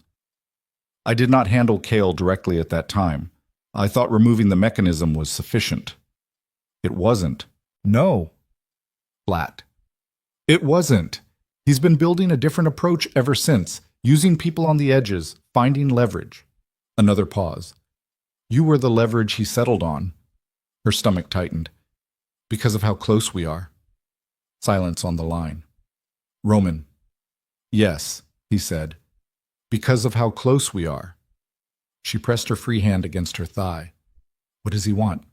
He wants me to acknowledge the original promise my father made and pay him what he's decided it was worth, which is significantly more than it was ever worth, and is effectively a demand for money I would be paying indefinitely because men like Cale don't have a finish line. And if you don't, then he escalates. His voice was very even, the specific evenness of someone choosing their words with surgical care. He has made it clear that escalation would involve people connected to me, people connected to him. The phrase landed precisely where it was meant to. Clara, Savannah said. Clara is in Seattle. She has security she doesn't fully know about. She's been covered since Tuesday. A beat. He doesn't know about Clara specifically. He knows about you. The apartment was very quiet. The December cold pressed against the windows. She could hear her own breathing. Savannah? His voice dropped. I need you to understand that I am handling this. I need you to understand that I would not have let you walk into this building 6 weeks ago if I had believed... Don't. Her voice came out sharp. Don't tell me what you would or wouldn't have done because you don't know. You didn't tell me about the 14 months. You made a decision about what I needed to know, and it was the wrong one, and we are both standing in the consequences of it. Silence. You're right, he said. Again. The same 2 words from across his desk an hour ago, and they cost him the same thing both times. She stood up, pulled off her coat. Her hands were not shaking anymore.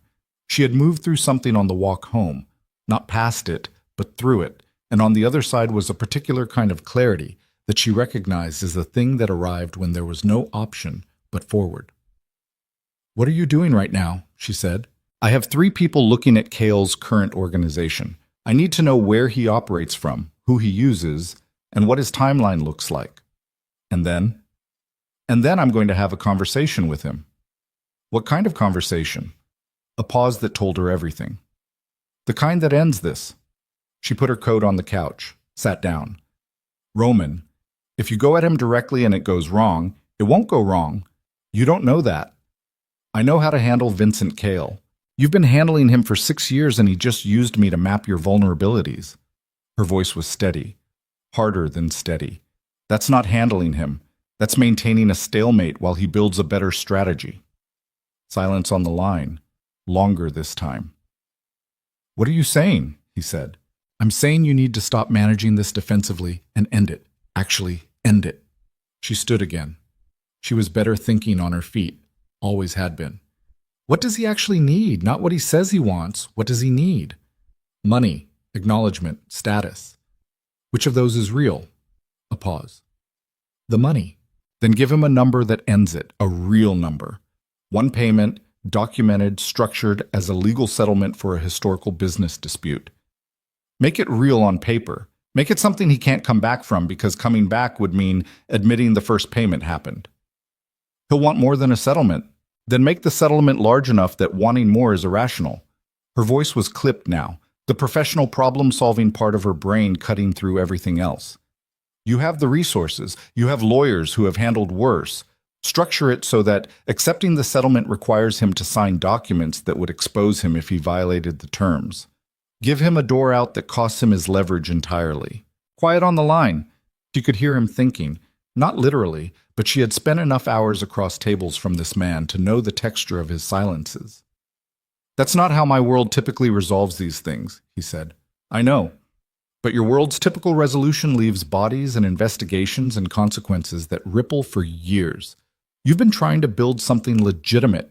Build this legitimately. Cale isn't a legitimate person. He doesn't need to be. You do. The line was quiet for a long moment. I'll call you back, he said. Roman. Yes. She pressed her lips together.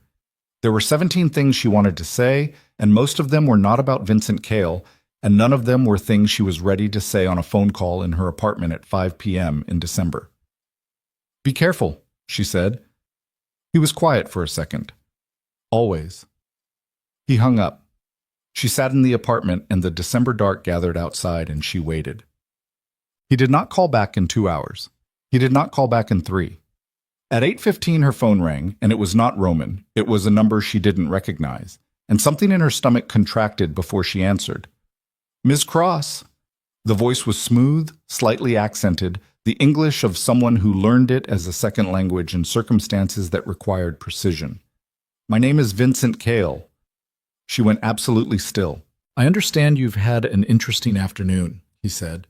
There was something in his voice, not threatening exactly. The particular comfortable menace of a man who has been in control of rooms his entire life and sees no reason to perform aggression when simple presence is sufficient. How did you get this number? Her voice was flat. The same way I get most things. Patience and the right people. A pause. I want to be direct with you. Roman Voss is currently in a meeting that I arranged. He is not in a position to call you back for some time. I thought it would be more considerate to let you know that rather than leave you waiting. The cold that moved through her was different from anything she'd felt that afternoon. Specific. Physical. What kind of meeting? She said. The kind where 2 people discuss a long-standing matter without interruption. His voice remained smooth. He is not being harmed, Ms. Cross. I'm not interested in that kind of resolution. I'm interested in a conversation that I have been trying to have for 6 years, and which Roman has been successfully avoiding. Then have the conversation and let him leave. That's exactly what I intend. A pause. I called you because I think you understand something that Roman sometimes forgets. Some problems can only be solved by acknowledging them entirely, not managing them, not containing them, acknowledging them and paying what's owed. You called me to tell him to pay you. I called you, Cale said, because you have more influence with him than anyone in his organization right now, and because I want him to understand that influence has a shape, that people near him are visible, that visibility can be uncomfortable. The threat was immaculate, not a threat at all technically, just a description of geometry. Tell me where he is, she said. That's not, tell me where he is or this conversation is over. A beat of silence. Something in Cale's breathing, not surprise. Something more like a recalibration, the sound of a man who has just discovered that the card he thought he was holding has a different value than he assigned it. He's at a property in Long Island City, Cale said. I'll text you the address after this call, as a gesture of good faith. Your good faith involves holding a man in a location against his will. He came voluntarily. My people simply suggested it would be in his interest to stay until the conversation concluded. Send me the address. She was already up, coat in hand. Miss Cross. Cale's voice had shifted slightly. I would encourage you to think carefully before... Send the address. She hung up. Her hands were shaking now. Not with fear. With the specific muscular anger of someone who has been precisely and deliberately threatened through the person they love, and has decided that the correct response is not to wait in her apartment to see how it resolves. The address came through 40 seconds later. Long Island City. A warehouse district near the water. She called a car. She pulled on boots, grabbed her bag, thought for exactly 4 seconds about calling the police, and then thought about what Roman's world would look like under that kind of scrutiny and what it would do to everything they'd built and were trying to build. And she made a decision she couldn't fully defend and grabbed her keys anyway. The car took 23 minutes. She spent them with her phone in her hand, screen on, Cale's address staring back at her. She tried Roman twice, voicemail both times. Long Island City at 9 p.m. was a different city than Manhattan. Quieter, industrial, the streets emptying out past the residential pockets into the zone of warehouses and storage facilities and businesses that operated during hours when the foot traffic didn't require accommodation. The address was on a block close to the waterfront, the East River somewhere in the dark beyond the buildings, the Manhattan skyline across it a blaze of light that felt very far away. The building was old brick, 3 stories, the ground floor lit behind frosted windows. A black car parked outside. One man leaning against the wall near the entrance who straightened when her car pulled up. She got out. The man looked at her, not reaching for anything, not moving to stop her, just looking. The assessment of someone whose job is assessment. Savannah Cross, she said. Cale called me. A beat. He stepped aside. She pushed through the door. The ground floor was a large open space. The bones of an old manufacturing floor cleared out. 6 folding tables set up with laptops and documents. 4 men she didn't know standing at various points in the room. And at a table near the far wall, under the one overhead light that gave the scene its particular theater, Roman. He was seated, not restrained, just seated, jacket still on, both hands on the table, looking at the man across from him when she came in. When he heard the door, he looked up. The expression on his face when he saw her was the most unguarded thing she had ever seen on it. Not relief exactly, something more complicated. The specific look of a man whose first response is the warmth of seeing her, and whose second response, arriving approximately 1 second later, is the cold fury of realizing she has walked into the exact situation he has been trying to keep her out of. Savannah? His voice was very controlled. Why are you here? Cale called me. His jaw tightened. He looked at the man across from him. 50s, lean, the smooth authority she'd heard on the phone. Vincent Cale in person was smaller than she'd expected. Most dangerous things were. Cale looked at her with the assessing interest of a man who has just had his calculation confirmed. Ms. Cross, I appreciate the promptness. Let's finish this, she said. She walked to the table, pulled out the chair beside Roman, and sat in it. Roman looked at her like she'd just done something that alarmed him more than anything else in the room, which she noted and filed and addressed later. She put her hands flat on the table. She looked at Cale. You want acknowledgement and payment. Roman wants this to end permanently. Those two things are compatible. Cale tilted his head. Is that so? There is a number, she said, that makes this conversation the last one. A settlement, legally documented, structured as resolution of a historical business dispute. In exchange, you sign documents with enough mutual exposure to make violation irrational for both parties. Both sides walk away from this building tonight, and this is over. Cale looked at her for a moment, then at Roman. You sent a woman to negotiate for you. She's not here because I sent her. Roman's voice was the flattest she had ever heard it. She's here because she makes better decisions than I do when I'm sitting across from someone I want to put through a wall. Something in Cale's expression moved, something that might have been, in a different man, amusement. The number, Savannah said. What is it? Cale named a figure. Roman's jaw moved. She put her hand on Roman's forearm under the table, not reaching for him, not holding him, just a flat pressure. Grounding. He went very still. That figure, she said to Cale, is contingent on a clean exit and signed documentation tonight. If we leave this table without resolution, the figure is off. What comes next is lawyers and a very long, very expensive process that exposes the historical transactions on both sides, which I imagine is not how you'd prefer to spend the next 3 years. She held his gaze. So, do we resolve this tonight, or do we resolve it the complicated way? The room was very quiet. The men at the peripheral tables had stopped their movements. The distant sound of the river existed somewhere beyond the walls. Cale looked at her with the particular attention of someone who is recalibrating his model of a situation in real time. Your lawyers, he said finally. Can they draft tonight? Roman spoke without looking away from Cale. They can draft in an hour. Then we have something to discuss. The next 90 minutes were the strangest of Savannah's professional life. Roman made 3 calls.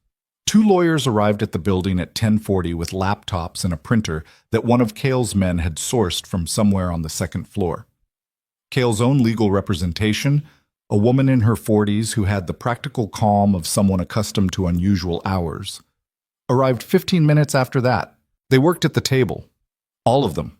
Roman on one side, Cale on the other, Savannah beside Roman, the lawyers moving between them with documents and adjusted language and the specific technical vocabulary of people solving an ugly problem with the available tools. Roman was impeccable. She watched him work. The negotiations conducted in a register she had only seen fragments of before. The version of him that operated in the part of his world where the ordinary rules didn't apply, but where the stakes were real and physical, and the margin for error was 0.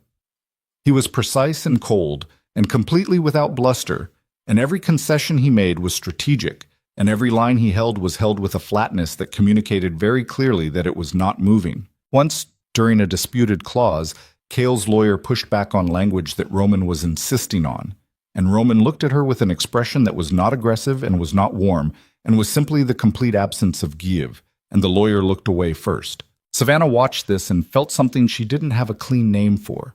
Not pride, because pride implied ownership of something that wasn't hers. Recognition, maybe.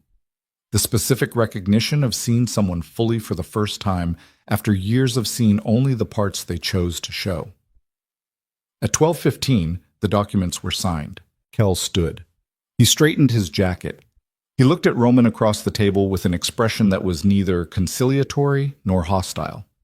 The look of a man who has gotten less than he wanted and more than he feared and is making his peace with the arithmetic. Your father, he said, was a man who made promises without intending to keep them. I know, Roman said. You're not him. No. Cale nodded once and walked out with his lawyer and his people, and the sound of the black car starting outside carried into the room and then moved away, and the building was quiet. Roman sat very still for a moment. Then he put both hands over his face, a gesture so human and unguarded that Savannah felt her chest tighten, and held them there for approximately 4 seconds before lowering them. He looked at her. You drove out here, he said. Yes. I told you to stay in your apartment. I know. You drove out here anyway. I did.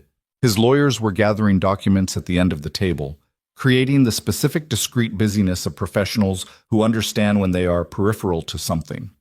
Roman looked at her across the table, across the scattered papers and the remnants of a 2-hour legal emergency and the particular wreckage of a night that had restructured everything. And his expression was the most open it had ever been. "Savannah." His voice was low, stripped of everything. "Don't," she said, not harshly.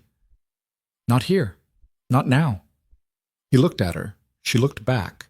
The lawyers finished gathering and murmured something about sending final copies and let themselves out, and the building was very quiet, and the Manhattan skyline across the water was still burning in the dark. "I need to say one thing," he said. "Roman, one thing."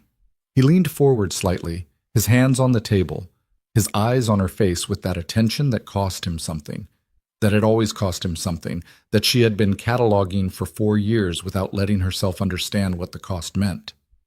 "Whatever you decide about the foundation, about any of it, I need you to know that what I told you on the train was true. What I told you at dinner in Boston was true. And tonight, when you walk through that door," he stopped, his jaw moved. "I have spent 20 years building a life where I don't let things inside the perimeter because things inside the perimeter can be used against me. You are already inside the perimeter. You have been for a long time. That's not something I can undo, and I'm not sure I would if I could." She looked at him. The room was very still. "You buried documentation that I needed to make an informed decision," she said. "Yes. You put me in a position where I was being used as a tool against you without knowing it. Yes, I take responsibility for that. Taking responsibility isn't the same as it not having happened." "I know." His voice was steady. "I'm not asking you to pretend it didn't happen. I'm asking you to—" He stopped. Something moved across his face, a kind of vulnerability that she had not thought this man was capable of producing without it costing him everything he had. "I'm asking you to tell me what it would take. To stay." The question landed in the quiet. She felt her breathing change, felt the 4 years of careful architecture between them and the crack that had opened at dinner in Boston and the fracture that had run through today, and the specific irreversible reality that she was sitting in a cleared-out warehouse in Long Island City at midnight because she had gotten into a car to come here, and she had done it without hesitating, and she knew why. She knew exactly why. "Complete transparency," she said, "about the foundation, about anything that touches the work. I find something in an audit, I bring it to you directly, and you give me the actual answer, not the managed version." "Yes," he said. "The initiative stands. No one touches it for leverage, internal or external." "Agreed. And you don't make decisions about what I need to know." Her voice was steady, harder than steady. "I am not someone you protect by keeping in the dark. That's not protection. That's control." He held her gaze. His jaw was tight. She could see it cost him, the giving up of the particular reflex that powerful men build over decades, the instinct to manage information as a form of care. She could see it cost him, and she needed it to cost him. She needed him to know it wasn't free. "Agreed," he said. She looked at him for a long moment, the remains of the night between them, the signed documents, the thing he had said about the perimeter and the 20 years of a life built to keep it intact. She stood up. He stood up. They were on the same side of the table now, not reaching for each other, just both standing in the same space in the way that two people do when the distance between them has finally reached zero, and the only remaining question is what they do with that. They were on the same side of the table, and the only remaining question was what they did with that. And the answer arrived not in words, but in the way Roman moved. One step, closing the last foot of distance between them, and then his hands were on her face, cupping it with the specific careful pressure of a man who has been afraid of breaking something for a very long time, and has finally decided the risk of holding back is greater than the risk of holding on. She let him. She let him because she was tired. Not the tired of a long day or a hard year, but the tired of 4 years of carrying something heavy and pretending it wasn't heavy, the specific exhaustion of sustained denial finally running out of fuel. She put her hands against his chest, not pushing, just placing them there, feeling the warmth of him through the fabric and his heartbeat underneath it, faster than she would have expected, which meant something. He kissed her, not tentatively, not with the careful managed precision he applied to most things, with the particular directness of a man who has waited too long and spent too much energy on the waiting and is done spending it. She kissed him back and felt the whole complicated architecture of 4 years, the sharpness and the distance and the careful performed hostility and all the words she'd aimed at him like weapons when what she actually needed was to close the space between them, felt all of it dissolve into something much simpler. When they separated, he kept his hands on her face for a moment. His forehead came down to hers. Not a gesture she would have predicted from him, too unguarded, too simply human. And that was exactly why it was the thing that finally broke her open. "Okay," she said. Her voice was not entirely steady. "Okay," he said. Outside the windows, the East River moved in the dark. The Manhattan skyline burned across the water. The warehouse was cold and quiet and completely indifferent to what had just happened in it, the way all spaces are indifferent to the moments that make them matter. She stepped back. He let her. His hands dropped to his sides. "I need to sleep," she said. "I know. And tomorrow we need to talk about everything. Not tonight. Tomorrow, when I'm not running on adrenaline and cold coffee and whatever this is." "Tomorrow," he agreed. He drove her home himself. No driver. He took the keys from one of his security team and drove. And she sat in the passenger seat and watched the Midtown Tunnel give way to the city and didn't say anything, and he didn't say anything, and the silence between them was different from every silence they'd ever had before. All the previous silences had been strategic: information management, emotional containment, the practiced quiet of two people who'd agreed without discussing it to keep certain things untouched. This silence was just the absence of words. Nothing hidden in it, nothing being managed. She got out in front of her building. He waited until she was inside. She looked back through the glass lobby door, and he was still there, watching. And then the elevator came and she got in it and went upstairs and sat on her couch in her coat for the second time that day, and this time she cried for about 4 minutes. Not grief, not devastation, just the physical release of a body that has been holding itself at maximum tension for 16 hours and has finally been given permission to stand down. Then she washed her face, brushed her teeth, and went to sleep. She was at the foundation at 9 a.m. Not because she had decided everything was fine, because she had decided that the work mattered, and the people depending on it mattered, and that walking away from either because her personal life had gotten complicated was not something she was willing to do. Roman was already there. He looked like he'd had approximately as much sleep as she had, which was not a lot. He was in his office when she knocked on the open door, and when he looked up from his desk, something moved through his expression. Careful, checking, not assuming. "You're here," he said. "I said I'd be here." "I wasn't certain what last night." "I said what I needed from you," she said. "You agreed. The rest of it—" She moved her hand slightly, a gesture that encompassed the warehouse and the signing and the kiss and the drive home and all of it. "The rest of it is real. I'm not walking away from real things because they're complicated." He looked at her for a moment. "Okay." "Stop saying okay like it's a complete sentence." "What should I say instead?" "I don't know. Something longer." He stood up, came around the desk, stopped in front of her at a distance that was different from every previous distance. Not the professional calibration, not the managed space, but something closer. "I've been afraid of this for 4 years," he said. "Specifically this, you standing in front of me without the performance between us. I built the distance because I thought it was protection. I think I understand now that the distance was just postponement." She looked at him. "That's longer. Is it better?" "It's accurate, which is the same thing." He looked at her for one more moment and then reached out and touched her face. Not the way he had last night, not with the intensity of something finally releasing, but quietly. A thumb across her cheekbone. 3 seconds. Then he dropped his hand. "The Kale settlement documents go to legal this morning. Full audit of all foundation accounts starting Friday. Priya runs point, and you have access to everything, every level." "Good." "The partner intake process. The 2 organizations we've been holding pending final approval. I want your recommendations by end of week." "You'll have them." He nodded. She turned to go. "Savannah." She stopped. She turned around. "Thank you," he said. "For last night, for coming there." "I told you," she said. "I'm not someone you protect by keeping in the dark." "I know. I mean, He stopped. The muscle in his jaw, the specific visible effort of a man who has spent a lifetime being precise with language, using it for something that keeps exceeding precision. Thank you for coming anyway. Despite having every reason not to, she held his gaze for a moment. I know what you are, she said. I've always known. That's not going to change, and I'm not pretending it will. But I also know who you are. The file I found in the archive, and the way you said your sister's name, and the way you look at work that actually matters, and the fact that you drove me home at 1 a.m. and waited until I was inside. She paused. Those things exist at the same time. That's what I decided to live with, not the version of you that's easier to explain, the actual version. He didn't say anything.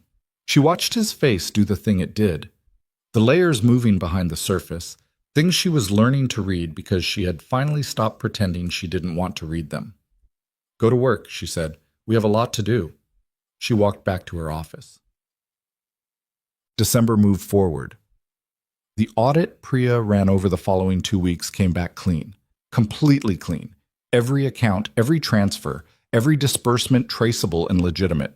Savannah read the final report twice, not because she doubted it, but because she needed to know the ground under her feet was real before she stood on it with full weight.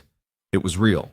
The Kale matter disappeared with the signed documents, not noisily, not with announcement, but with the specific quiet of a resolved debt. Roman told her 3 weeks later, without being asked, that Kale had deposited the settlement and that his lawyers had confirmed all terms were being honored. He set it at her desk in the matter-of-fact register of a man reporting a completed task, and she nodded and said, good, and went back to the document she'd been reviewing, and that was the end of it. It wasn't entirely the end of it because some things don't end cleanly. The wariness that lives in your shoulders when you've been in danger doesn't just switch off, and Savannah caught herself looking at her phone differently for a while, picking up unknown numbers with a particular stillness rather than casual annoyance. But it diminished. The way most things do when the immediate crisis resolves and the aftermath becomes just the texture of a life moving forward. Derek, to his credit, came around. Not immediately, not gracefully, but after Roman had the conversation with him that Roman had promised to have, and after Savannah made an effort that cost her some pride to include him in a donor meeting where his institutional knowledge turned out to be genuinely invaluable, something shifted. He was never going to be her closest colleague, but he stopped being an opponent and became something more useful, a person who understood a dimension of the Foundation's history and relationships that she didn't, and who was willing, eventually, to share it. The Houston partnership went through. By mid-January, their program delivery numbers were already tracking above projection. Savannah sent the data to Roman with one line, Houston. He replied 40 minutes later with 2 words, I know. She smiled at her screen and went back to work. They were not loud about what was developing between them. It was not a strategic decision. Neither of them sat down and decided to manage it carefully. It was simply the nature of 2 people who had both spent years being precise about what they let the world see, finding that some things were too important to perform for an audience. Priya knew, because Priya was observant and discreet in the specific combination that made her excellent at her job. Daniel knew because Daniel knew everything that happened within 20 feet of Roman's office and had the good judgment to treat it as information that was not his to distribute. Julia probably suspected, but asked nothing, which Savannah appreciated. The rest of the office continued in its efficient way, building the initiative that was beginning to take real shape. Partners in 7 cities now, funding streams established, program officers hired, the first cohort of participants starting to move through the work in early February. Real outcomes.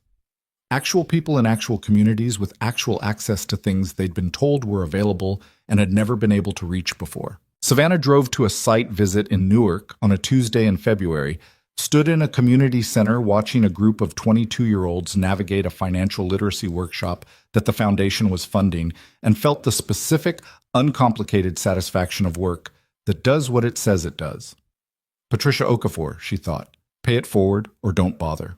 She drove back to Manhattan with the windows cracked despite the cold and the radio on, and the feeling of someone who has found the place where their effort and their purpose are the same thing. That evening, Roman was waiting at her apartment, not dramatically, He had a key because she'd given him one 3 weeks earlier in a completely anticlimactic exchange where she'd handed it over while both of them were putting on coats to leave and said, "In case you're ever here before I am," and he had taken it and put it in his pocket and said, "Thank you," and they had gone out the door, and that was all. But the normalcy of it, the key existing, him using it, the lights on when she came home, that normalcy was its own kind of thing. After years of the distance and the performance, the ordinary was louder than the dramatic. He had made food. Not elaborately. He was not, as it turned out, a particularly skilled cook, which she had found both endearing and mildly alarming. But there was pasta, and there was sauce from a jar that he had improved with things from her refrigerator, and there was wine, and she hung up her coat and kicked off her boots and sat at her kitchen table and told him about Newark and the workshop and the 22-year-olds. And he listened with his full attention in the way he listened to everything that mattered. And she watched him listening and thought, this is what 4 years of distance was protecting me from. This exact thing, this person, this specific irreducible reality of him being here. "The family estate," he said after she'd finished. She looked up from her food. "What about it?" "I want to take you there." He was looking at his glass, turning it. "Where this started. Where I mistook you for staff and you gave me a look that I spent 6 months trying to stop thinking about. I gave you several looks over the years. That first one was different." He looked at her. "I want you to see it, not as a guest at someone else's party, as someone who belongs there." She was quiet for a moment. "That's significant." "I know. The last time I was there, I was carrying champagne I didn't mean to be holding. I remember. This would be different." "Yes." He held her gaze. "That's the point." She looked at him across her kitchen table. The careful, complicated man who had walked through a door and been so entirely himself that she'd spent 4 years trying to unsee him. The man who had signed documents to protect her and driven her home in the dark and stood outside her building until she was safely inside. The man who had said it costs me everything and meant it. "Okay," she said. He smiled. Not the controlled almost smile she'd catalogued over years. An actual smile, brief and real, the kind that requires something to be genuinely good before it arrives. She pointed at her food. "This pasta is not terrible. It's from a jar." "I know, it's still not terrible. I'll learn to cook something real eventually." "You don't have to." "I want to." He said it simply. "There are things I want to learn that I haven't had a reason to learn before." She absorbed that, held it.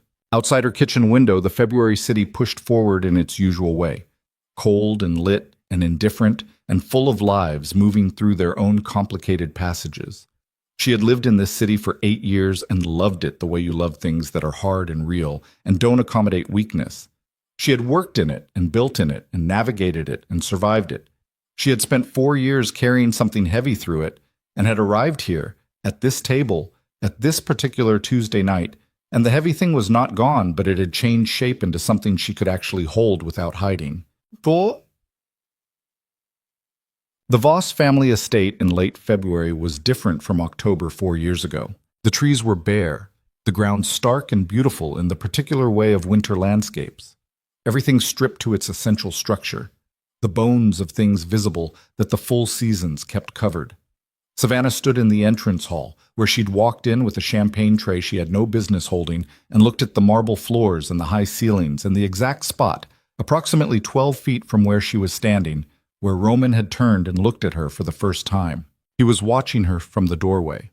12 feet, she said. "About that. You were so certain I was staff. You were holding a tray. I explained that." "You did." He crossed the hall to where she was standing, stopped in front of her in the winter light coming through the tall windows. "And then you gave me the look." "What look?" He studied her face. "The look that said I was the most specifically irritating thing you'd encountered in recent memory, and you were going to remember it." That was accurate. "I know." Something in his voice, warm, which was still relatively new from him and still landed with more weight than warmth from other people did. "I went home that night and I thought about it for longer than made sense." "And did what with that?" "Decided it was nothing and went to work." He paused. "Spent the next 4 years revising that decision." She looked up at him. The estate was quiet around them. No party, No 500 guests, no ambient noise of a room performing itself for its own benefit. Just the two of them, and the winter light, and the specific weight of a place that had bookended the whole story. He put his hand in his jacket pocket. He held something out. It was small. A ring, plain and old.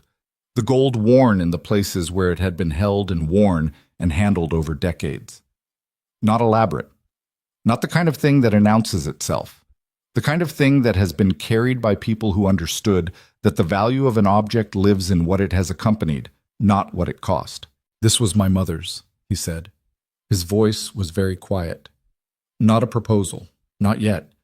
She gave it to me before she died and told me to give it to the woman I was building my life around." He held it between his fingers. His eyes were on her face. "I've had it for 20 years. It hasn't gone to anyone because the right person wasn't in front of me. Until she was." He paused. "Until you were. For 4 years, standing 12 feet away, and I kept the distance because I was afraid of exactly what's happening right now, which is that I need you in a way I can't manage or contain, and it's terrifying, and I'm choosing it anyway." Savannah looked at the ring, looked at his face. The man who had spent 20 years building walls and was standing in his mother's entrance hall with his walls down and his hands open, and the particular terrified steadiness of someone who has decided that the cost of honesty is less than the cost of silence. She took the ring from his hand. She held it in her palm, felt the weight of it, the warmth from his pocket, the slight irregularity of old gold worn smooth by decades of being real. She thought about a woman she had never met who had given this to a 14-year-old boy and told him what it was for. She thought about a social worker named Patricia Okafor who had shown up for her family when the floor gave way. She thought about all the people who had pressed forward through the hard and frightening parts because the thing on the other side was worth the passage. She closed her fingers around the ring. "The proposal," she said. "When it comes, and I'm telling you now it should come, it needs to be better than this conversation." Something moved through Roman's face. "Is that a condition?" "It's a standard. I have high standards." "Good. Meet them." He looked at her for a moment. Then he laughed. A real one. The kind she had heard approximately 4 times in 4 years, and that still surprised her each time with how much it changed his face, how much younger it made him look, how much it revealed about the person who had been living under the controlled surface the whole time. She opened her hand. She held the ring back out to him. He took it, but he held her hand after. Both her hands, his wrapping around them, warm and deliberate. "Savannah Cross," he said. Not a sentence. Just her name, in his voice, carrying everything it had accumulated over 4 years of being said in corridors and conference rooms and hotel restaurants and a warehouse at midnight in Long Island City. "Roman Voss," she said back. The same weight, the same everything. He pulled her in and she let him, her forehead against his shoulder and his arms around her in the entrance hall of the house, where everything had started with a mistaken assumption and a champagne tray and a look that neither of them had been able to stop thinking about. 6 months later, the initiative's first-year report landed with numbers that made Priya cry at her desk, which she denied for approximately 48 hours before confirming to everyone who asked. 41 partner organizations, 11 cities, thousands of participants tracked through programming, outcomes that held up under scrutiny, not the massaged metrics of a foundation managing its reputation, but the hard data of work that had actually moved something. Savannah presented the report to the full board in March and stood at the head of the table with Roman on one side and Priya on the other and said what the numbers said, clearly and without embellishment, because the numbers didn't need embellishment. They were what they were. The board approved the second year of funding at an amount that made the first year look like a pilot. Derek Haynes, sitting 3 seats down the table, caught her eye during the applause and gave her a single nod. She nodded back. They would never be easy with each other, but they had learned to use each other well, which was sometimes better than easy. Roman came to find her afterward, in the corridor outside the boardroom, and stood beside her where she was looking out at the Midtown skyline through the hallway window. 41 partners, he said. By year 3, I want 80. 65 is realistic. 80 is possible. He looked at her with the expression she had learned to read as his version of a smile. The thing behind his eyes that arrived when she said something that confirmed again the reason she was standing next to him. 80, he said. 80, she confirmed. She looked back at the skyline. The city in March, still cold, just beginning to consider spring, the particular quality of light that arrives when winter starts to mean it. She had lived here 8 years and loved it and fought it and navigated it, and tonight she would go home to an apartment where a key that had belonged to her was duplicated on a ring that belonged to someone else, and that fact no longer felt like something to manage. It felt like a fact of her life. Clara Voss had come to New York in January. She was 26 and bright and had her brother's eyes and her mother's mouth, and she had shaken Savannah's hand with the specific warmth of someone who has been waiting to do so for a while. They had dinner, all three of them, at a restaurant in the West Village, and Roman had watched the two of them talk about architecture and funding and the specific challenge of building things meant to last. And something in his face for the duration of that dinner was the most at rest Savannah had ever seen it. At the end of the night, Clara had hugged her and said into her ear, "He's been different since you came back into the picture. I mean that as a compliment." Savannah had said, "I'll keep him honest." Clara had laughed and said, "Good. Someone should." But the proposal, when it came, met the standard. She would say that much and let the rest of it stay private. Between them and the spring evening on the roof of the building where Roman kept an apartment that looked over the Hudson, and the specific way he went down on one knee with the same composed but not quite composed expression he had in the entrance hall in February, and the ring that had been his mother's and was now hers, warm from his pocket, and sitting on her finger with the weight of everything it had accompanied. She said yes before he finished the sentence. He stood up and she kissed him. And the Hudson moved below them in the spring dusk, and the city did its relentless, indifferent, magnificent thing in every direction, and none of it required any further narration. The rivalry, when they told it at dinner with Kezia 4 months later, came out as comedy. Kezia sat across from both of them and listened to the full account, the engagement party and the champagne tray and the 4 years of deliberate hostility and the charity gala in Boston and the warehouse in Long Island City. And at the end of it, put her fork down and looked at Savannah with an expression of profound vindication. 4 years ago, Kezia said, over takeout, in your kitchen. Don't. I said, and I quote, "You said I had a thing for him.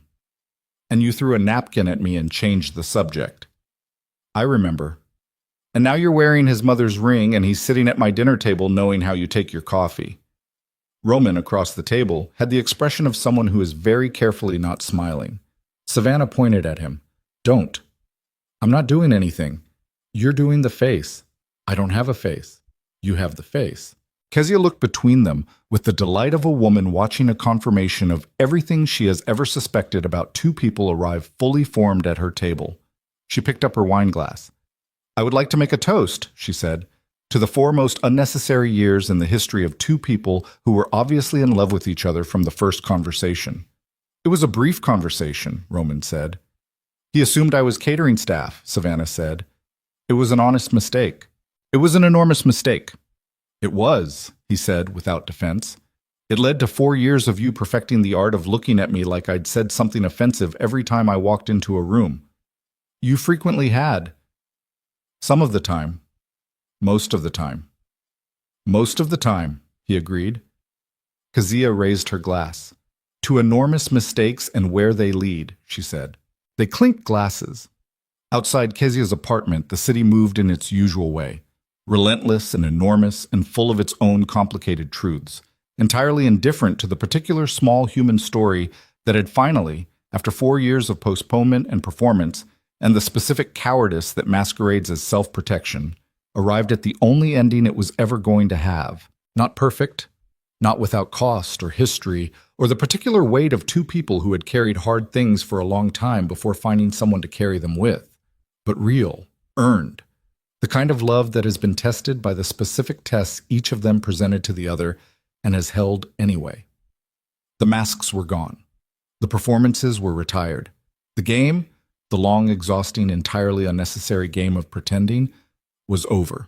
And two stubborn, complicated, imperfect people sat at a table with someone who loved them both and drank wine and told the story of how they got here, and laughed at the parts that hurt, because that was what you did with things that had finally finished costing you and started being yours. The Mafia boss, who had built a life around the distance he kept, the woman who had called it by its real name when he couldn't, and the 4 years of space between them that had finally, completely, irrevocably closed.